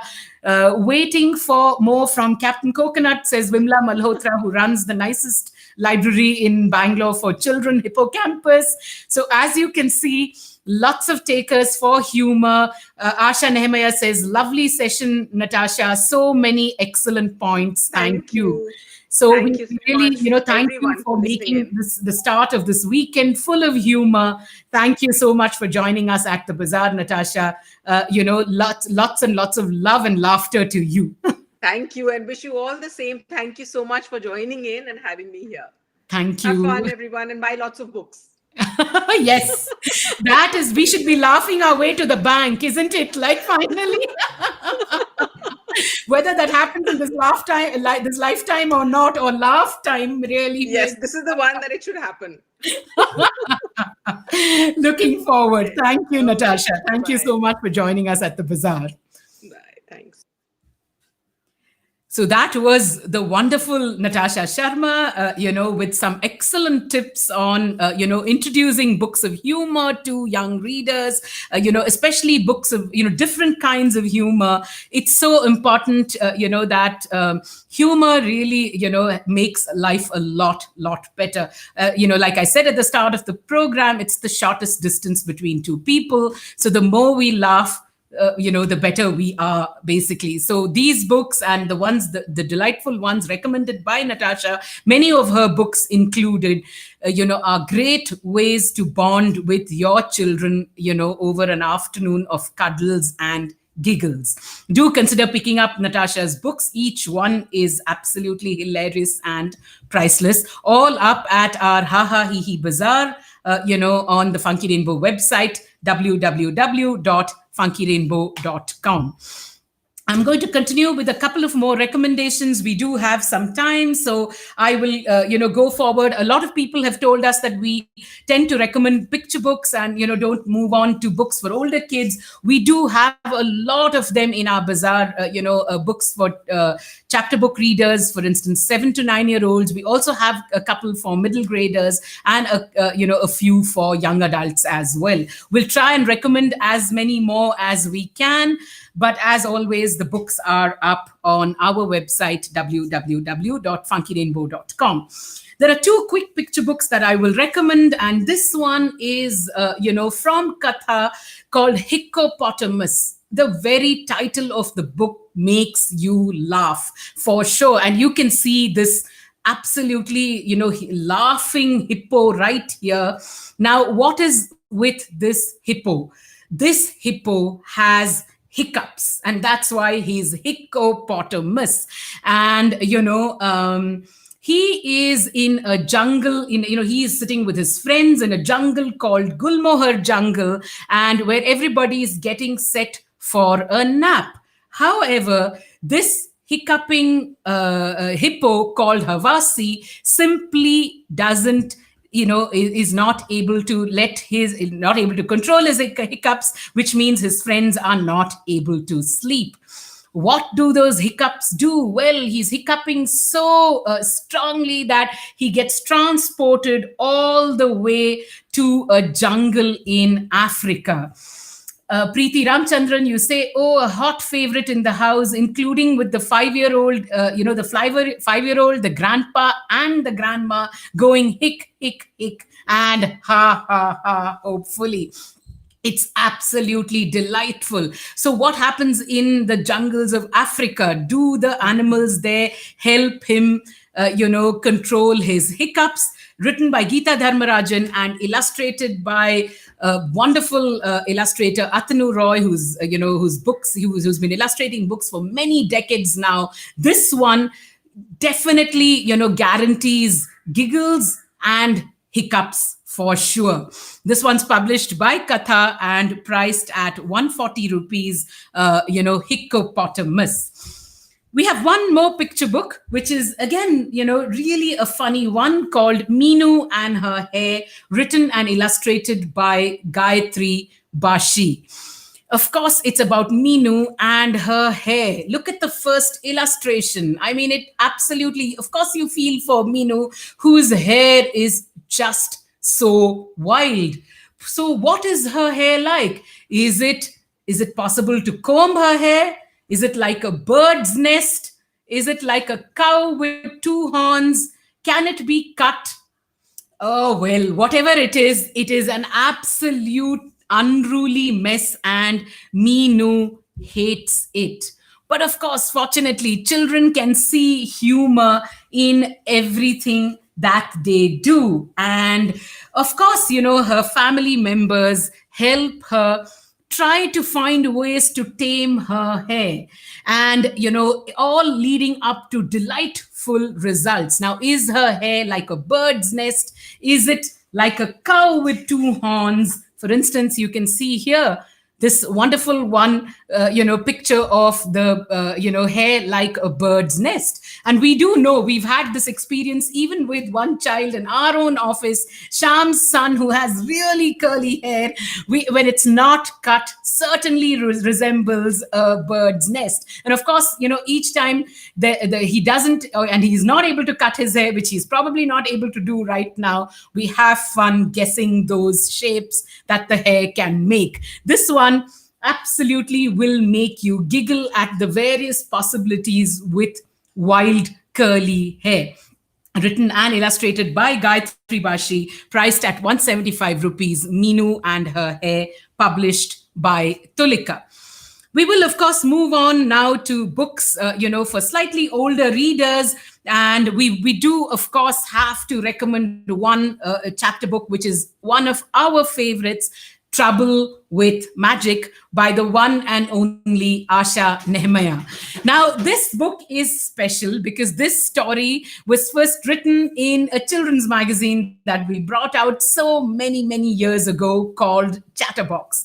And it's lovely that the story got a lease of life, with a duckbill, and was modified to become this marvelous whole book about, Veena and her aunt Malu, who can use her herbal magic to make all kinds of new things. Now, of course, Asha is a queen of mix-ups. There's mix-ups and muddle-ups in all her stories, and they're the kind of mix-ups that truly make you giggle. In fact, in this one, when Veena is, urging her to, create some wonderful herbal paint, Aunt Malu says, I have everything that I need in life. I'm quite content. Why do I have to keep doing more and more things? And Veena, of course, snorts and says, but just think, wouldn't you like to have a little extra money so that you could do all the things you've secretly wanted to do? Like riding one of those fancy new scooters instead of your old bicycle. If you were rich, you could buy the best front row tickets for every rock concert, or spend a whole day swinging in a hammock instead of working. You could learn ballet or tap dancing. You could go paragliding or travel in a hot air balloon. Of course. And this is where Asha's humor is at its brilliant best. She says, Aunt Malu hadn't even heard of many of these things. But I don't know how to ride a scooter, and I've never really thought about learning tap dancing, she said. And from there on, the wonderful escapades of Asha says, thank you. Thank you for this delightful book, Sasha. From there on, the wonderful escapades, that aunt and niece get up to, which make for this delightful, hilarious read, Trouble with Magic, published by Duckbill, written by Asha Nehemiah and illustrated by Priyankar Gupta, priced at 175 rupees. The next book that we would recommend, again, a happily funny book, a teeny tiny one that came newly onto our shelves, Kokachi and Makachi, written by Sham Madhavan Charada, who is one of our partners at Funky Rainbow. This one is absolutely, a lovely, lovely story of two monsters who live right on top of a hill. And when it gets really cold on top of the hill, and when their teeth are like chattering like nothing else in the world, they decide to make a journey down the hill to come to the human village and so they could be warm. But what is the thing about these monsters, Kokachi and Makachi? In fact, Shams named these monsters after two monsters that his grandmother used to tell him about. In fact, she would tell him, if you didn't eat your food, Kokachi and Makachi will come and take you away. Well, we're so glad he didn't really eat his food. Vijay Lakshmi Nagraj, you say it's another great book. Loved it, Sham. Thank you so much. Now they have to make a trip down the hill to a human village human village down there. And what happens if they come in contact with humans whom they are so terribly scared of? So this is a delightful story that is small on monsters, because by monster size, Asha Nehemiah says, Kokachi and Makachi are delightful. Indeed, they are.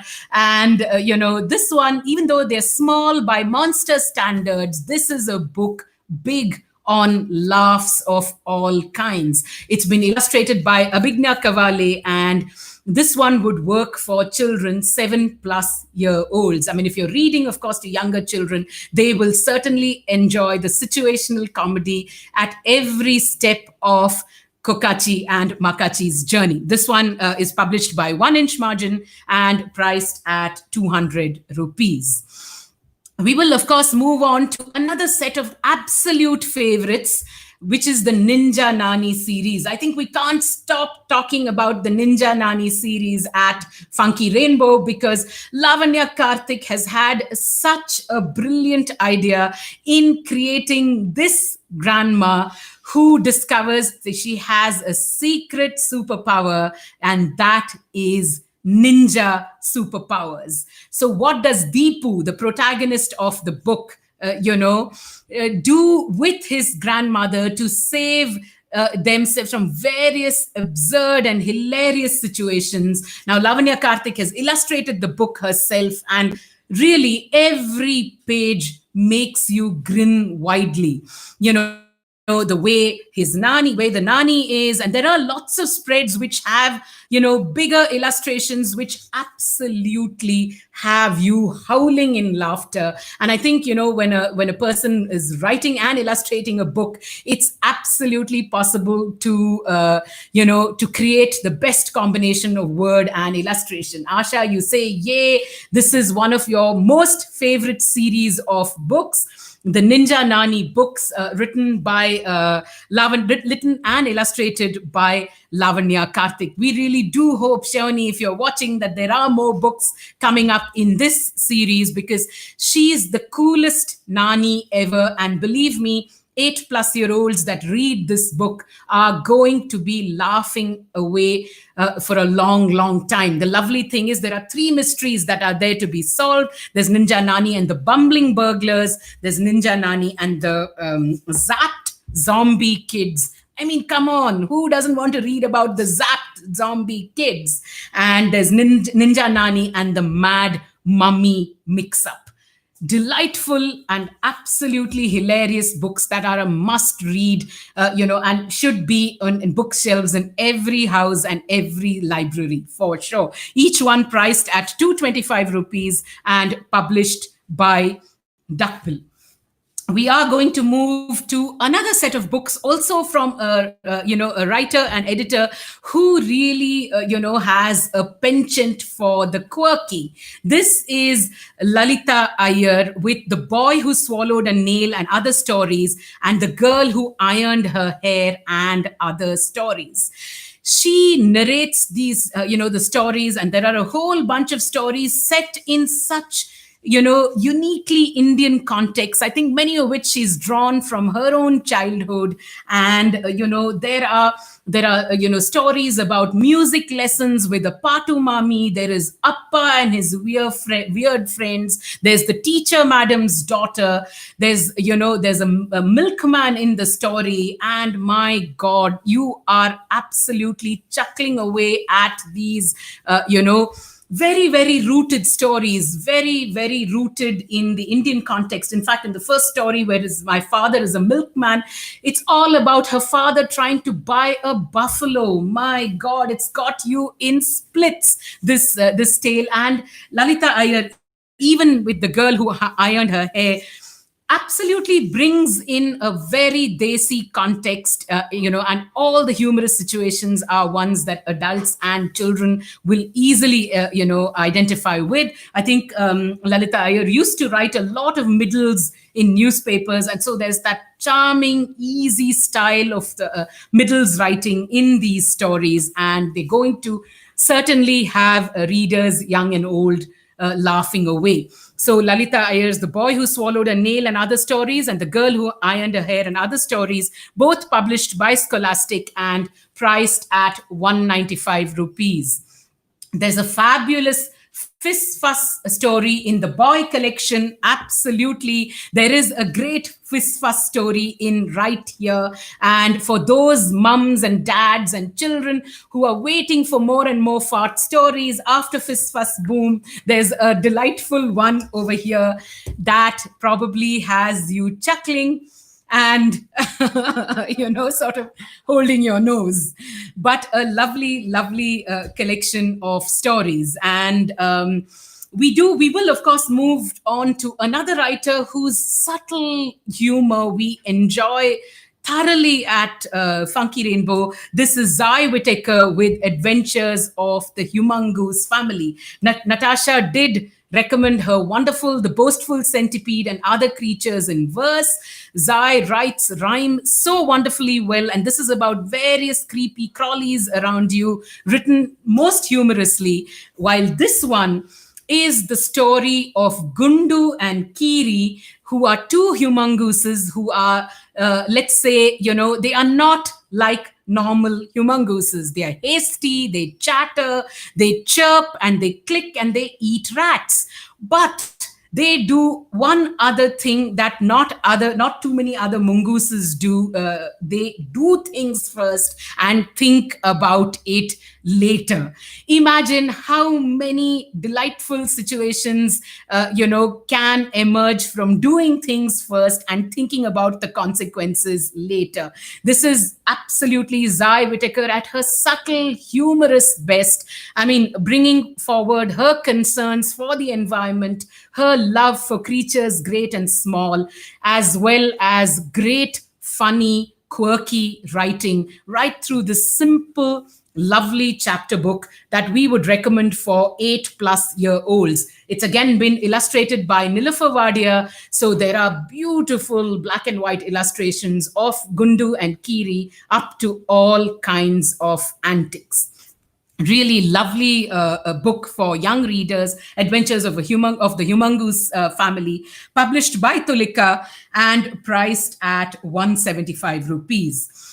There is one book that has been on our shelves for very many years, and for for some reason, and we don't know why, people don't seem to want to have it, but we love this one so much, called The Amazing Mustaches of Muchandar, the Iron Man, and Other Stories, written by Musharraf Ali Faruqi and illustrated by Michelle Faruqi. There is just something about wrestlers and mustaches, and the book has a baker, and it has a story with a wicked ogre, it has a shrewd monkey, it has a circus. There are so many things in the book that lend itself to laughs at every page. You are the man himself, the great Muchandar, and his world, the Iron Man Muchandar, and the thing that he can do with his mustaches, including right in this fantastic cover.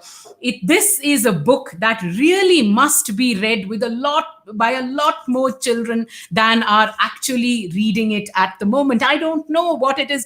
I mean, we have repeatedly tried to tell a lot of schools and libraries and parents to pick it up. I don't know whether they think that Muchandar seems quite silly. Let me assure you, the 4 jolly stories that revolve around Muchandar will absolutely have you chuckling, and will want you, with children, will want you to read it over and over again.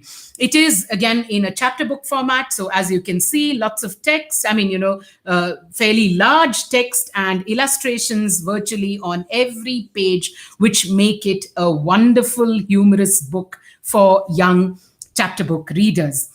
This one is published by Penguin and priced at 150 rupees. There is, of course, an anthology of funny stories, and this one is called The Puffin Book of Funny Stories for 7-year-olds specifically. Of course, fortunately, 70-year-olds too can read and enjoy these marvelous, hilarious stories with contributions from some of our loveliest writers of humor: Shamim Padamsi, Aditi Rao, Khairun Nisa, Asha Nehemaya, there's Aditi De, Hema Vaidyanathan, Prashant Pinge, Sri Kumar Varma, and Sunila Gupte. There are these lovely writers, with wonderful stories about a cat named Jawaharlal who goes missing, about a dragon called Blaze who doesn't blaze but spouts water instead. There's Gulab Jamun the dog who loves to eat recipe books, and Sham the boy who can bark and moo. My God, I assure you, there's enough laughs tucked away inside this gem of a book, the Puffin Book of Funny Stories for 7-year-olds, priced at 150 rupees. Before we say a couple of more hellos, we have to introduce you to the nicest collection of hilarious poetry in recent times. Tickle Me, Don't Tickle Me. This is what the title says: Tickle Me, Don't Tickle Me, and other poems for magnificent, turbo-loaded, triple-charged children. And oh my God, don't we know turbo-loaded, triple-charged children every single day of our lives? This is Jerry Pinto at his delightful, nonsensical, and rhythmic best. There are some excellent poems. The book has been illustrated by Sunaina Coelho, who has these great, glorious, funny illustrations accompanying every poem. And like Natasha says, rhyme works so well for children of all ages. This one is an absolute keeper.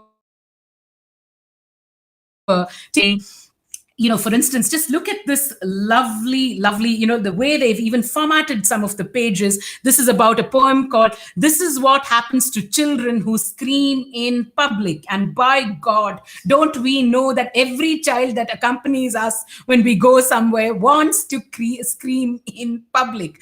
Asha, you say this one is a must buy for every child and for every young person and for every young at heart person. Believe me, Jerry Pinto's rhyme and humor will absolutely, including this excellent formatting of the pages in quirky, odd, funny manners, and dealing with so many themes. Children who shout in public. This one is called A Mathematical Love Story. My God, seriously, I think If there's one thing that I don't want love to be, it is to be counted in numbers, definitely. But there's another delightful one on numbers that saves the day, which is about being hungry in mathematics class.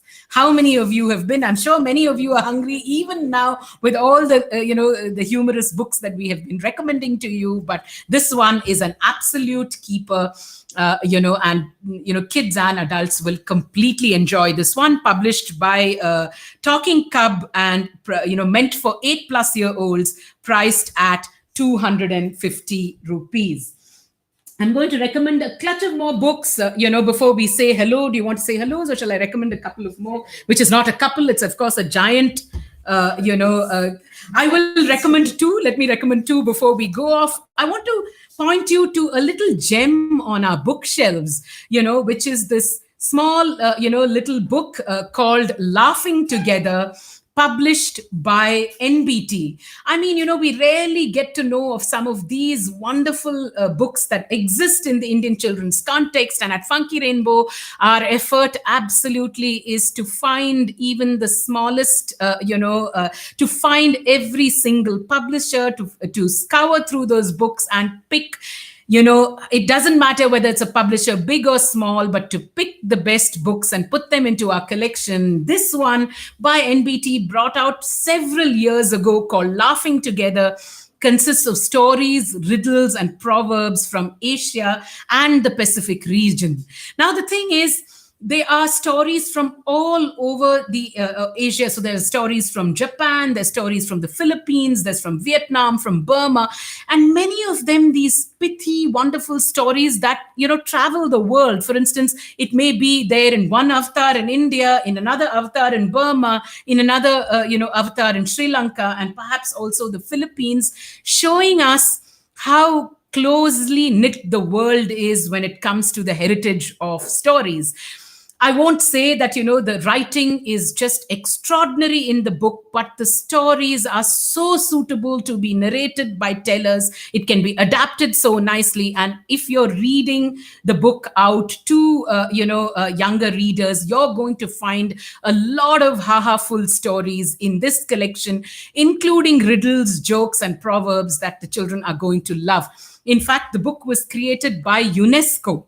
It was put together by a grant that UNESCO gave in order to showcase the fact that the heritage of stories is common all over the world. This one, of course, focuses entirely on stories from Asia and the Pacific regions. This one is priced at 75 rupees and, like I said, published by NBT.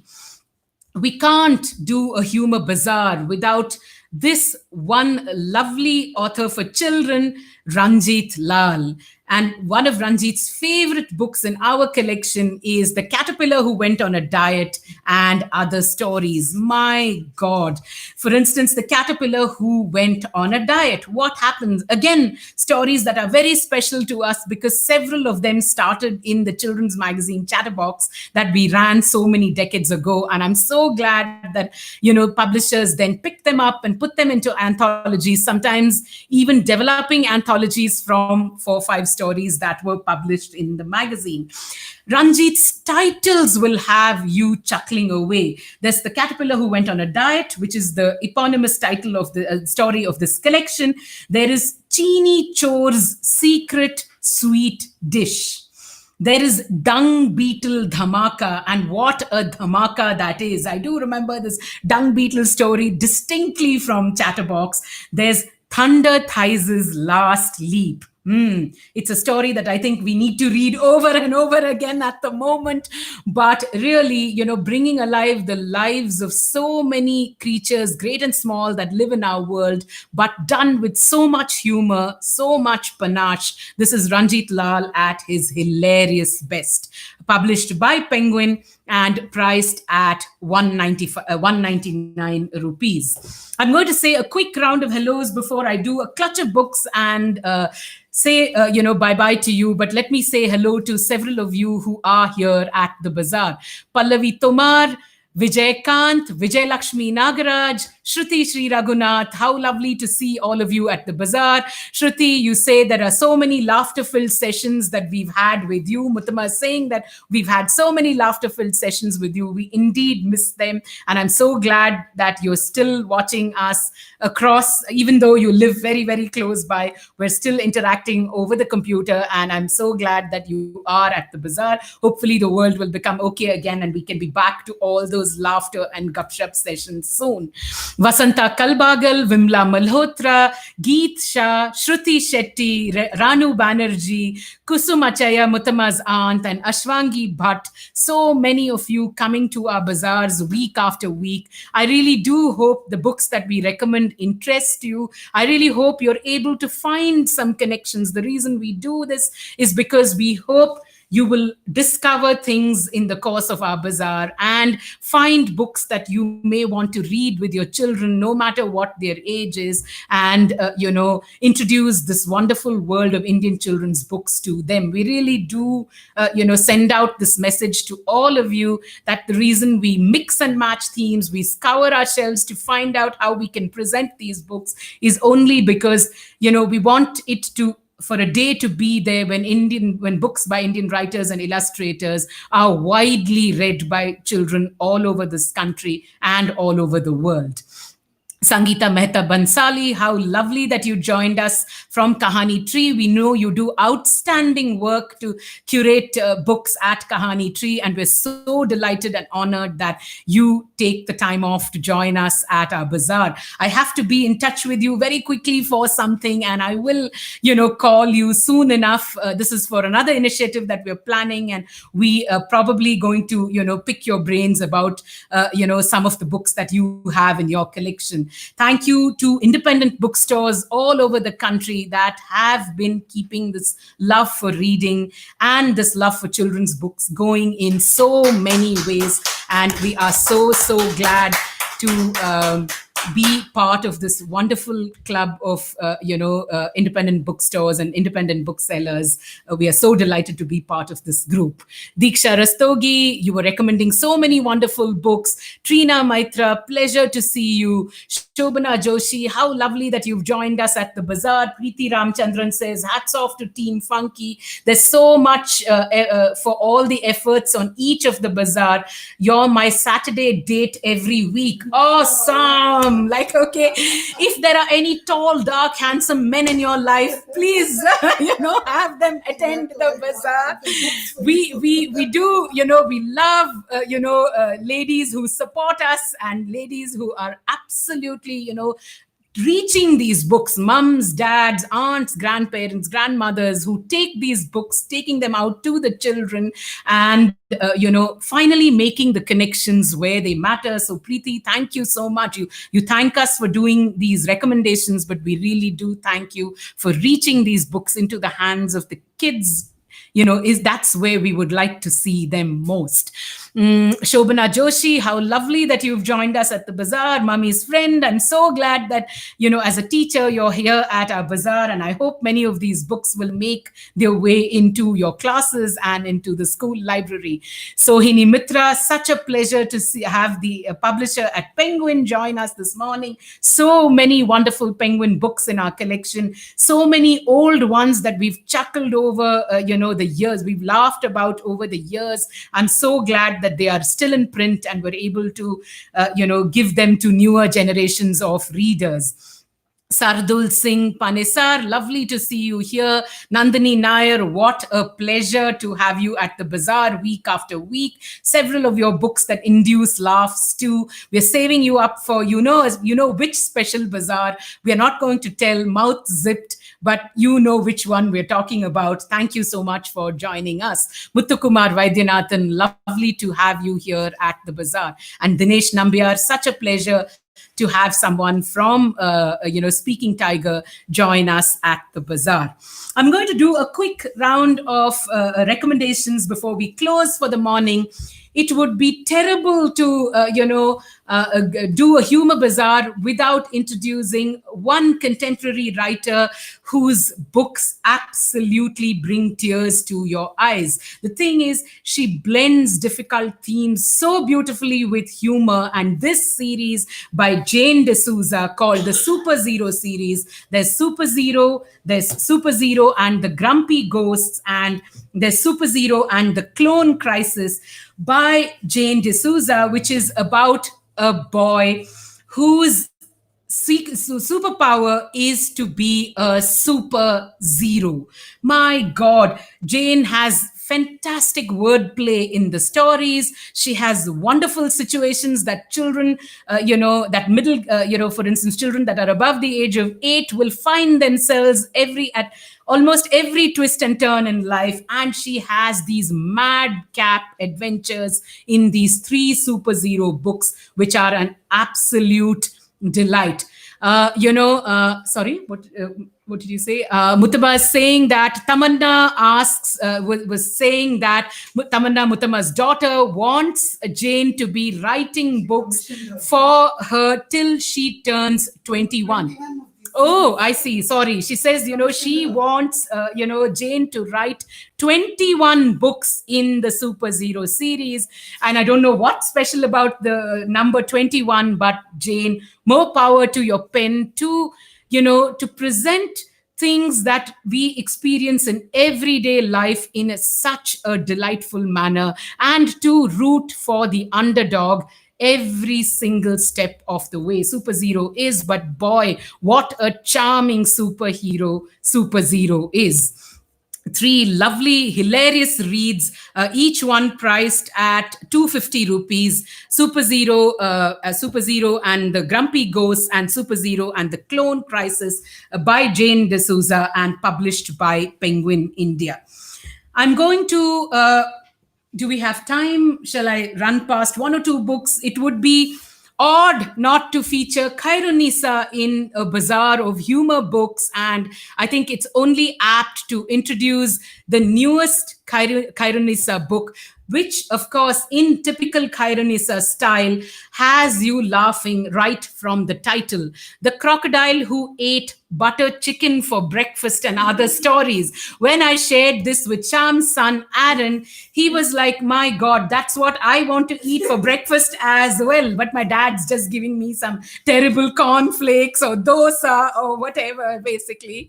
And in this book, there are pet crocodiles, there are big brown birds, there are big brown kites, there is a monkey that loves to chuck eggs at people, there are animals and humans of every shape and size who get up to all kinds of hilarious antics. And we do know from a festival that we were part of that Khairunisa is so popular with young readers for her Butterfingers series. It's unbelievable how many of them wanted to read and buy those Butterfingers books, after a session that she did at the Cozy Nook, Cozy Nook Libraries Children's Literature Festival. So this one, fairly new. It's absolutely new. I think maybe just 2 weeks or 3 weeks old, perhaps. The Crocodile Who Ate Butter Chicken for Breakfast and Other Stories by Khairunisa. Must read for animal lovers, must read for anyone who loves humor. We will, of course, recommend 2 young adult books, in conclusion. But before I do that, one from a writer who's a dear favorite of many of us, Ashok Rajagopalan. You do know of him as the Gajapati Kulapati writer, but did you know that there is this excellent book called Ha Ha Hasya, which is a lovely middle grade read, or maybe, working for children above the age of 8 years, written by Ashok Rajagopalan, featuring that one hilarious character from our mythology, Narada Muni. My God, what a troublemaker he is. What kinds of troubles he gets into it. So this one set in the heavens above and between a battle between the Devas and the Asuras and the kingdom of Hasyapura. This one is a hilarious read. And for those of you who know Gajapati Kulapati, know the kind of humor that Ashok brings to his writing, this one is a laugh out story that absolutely tries to break many stereotypes and pitches for great humor battles.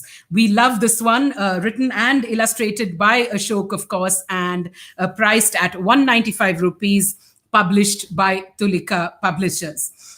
There are, of course, many other books that we have in our list but have not recommended. But I am going to do two lovely YA reads just so that we cover the gamut of reads from books for the youngest readers going up to children, young adults, 13, 14, 15, and even up to 18 years of age. I'm going to recommend this one by author Subhadra Sen Gupta, which we recommend for 12-plus-year-olds, called The Secret Diary of the World's Worst Friend.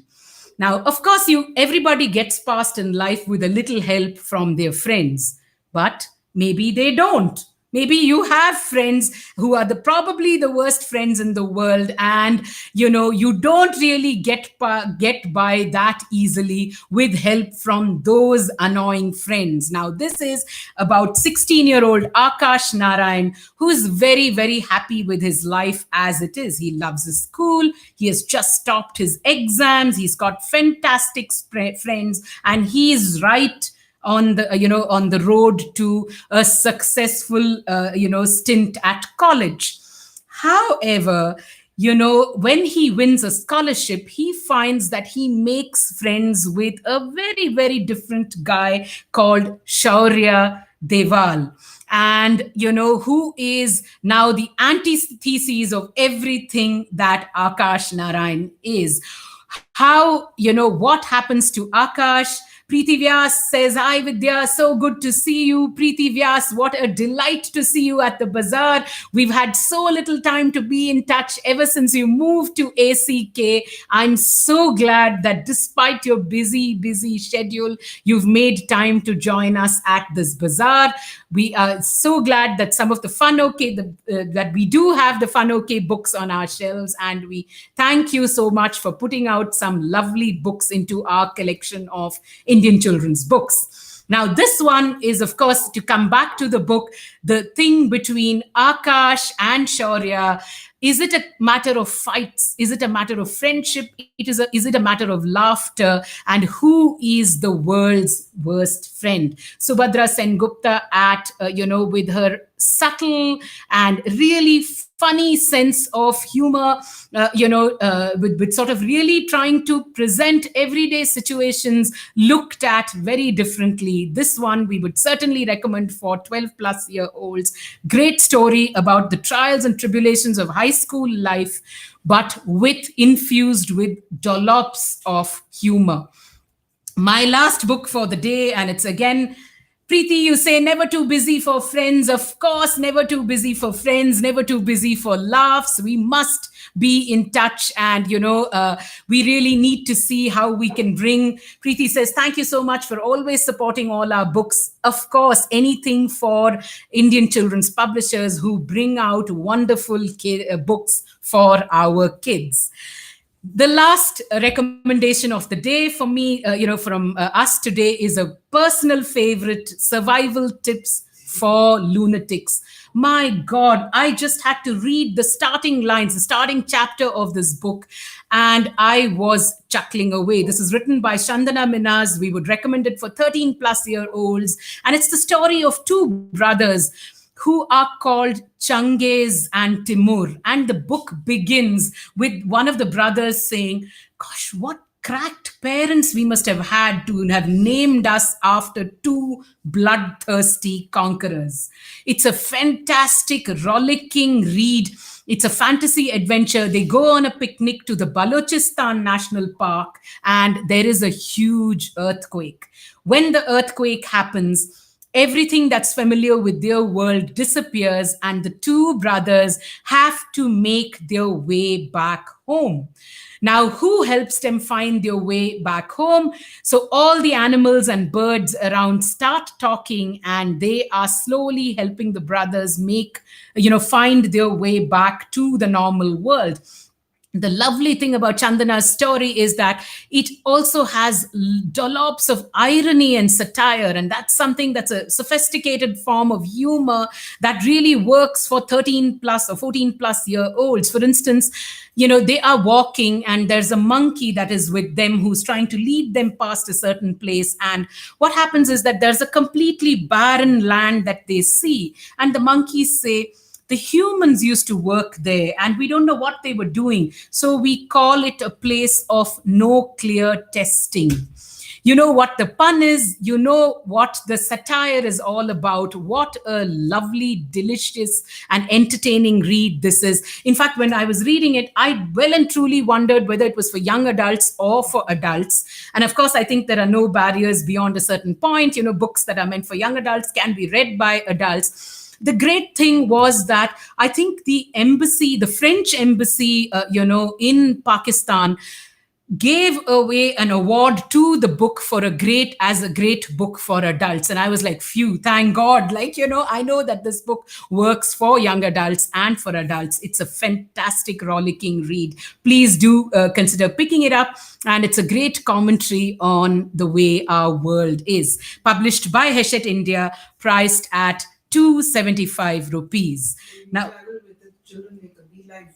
Muttama says, like a lot of kids, when you talk to them about it, they always make a beeline for this wonderful book, children that are 13 plus year olds.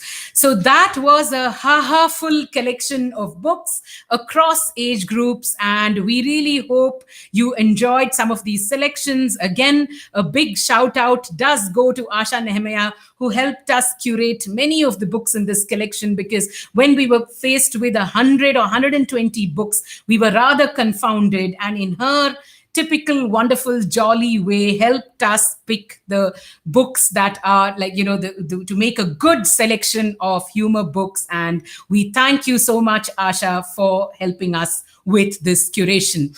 Thank you also to all of us who've been watching the Buzzaar. A big from the team at Funky Rainbow, and we really hope you have a jolly, happy, laughter-filled weekend. Thank you so much, and bye-bye.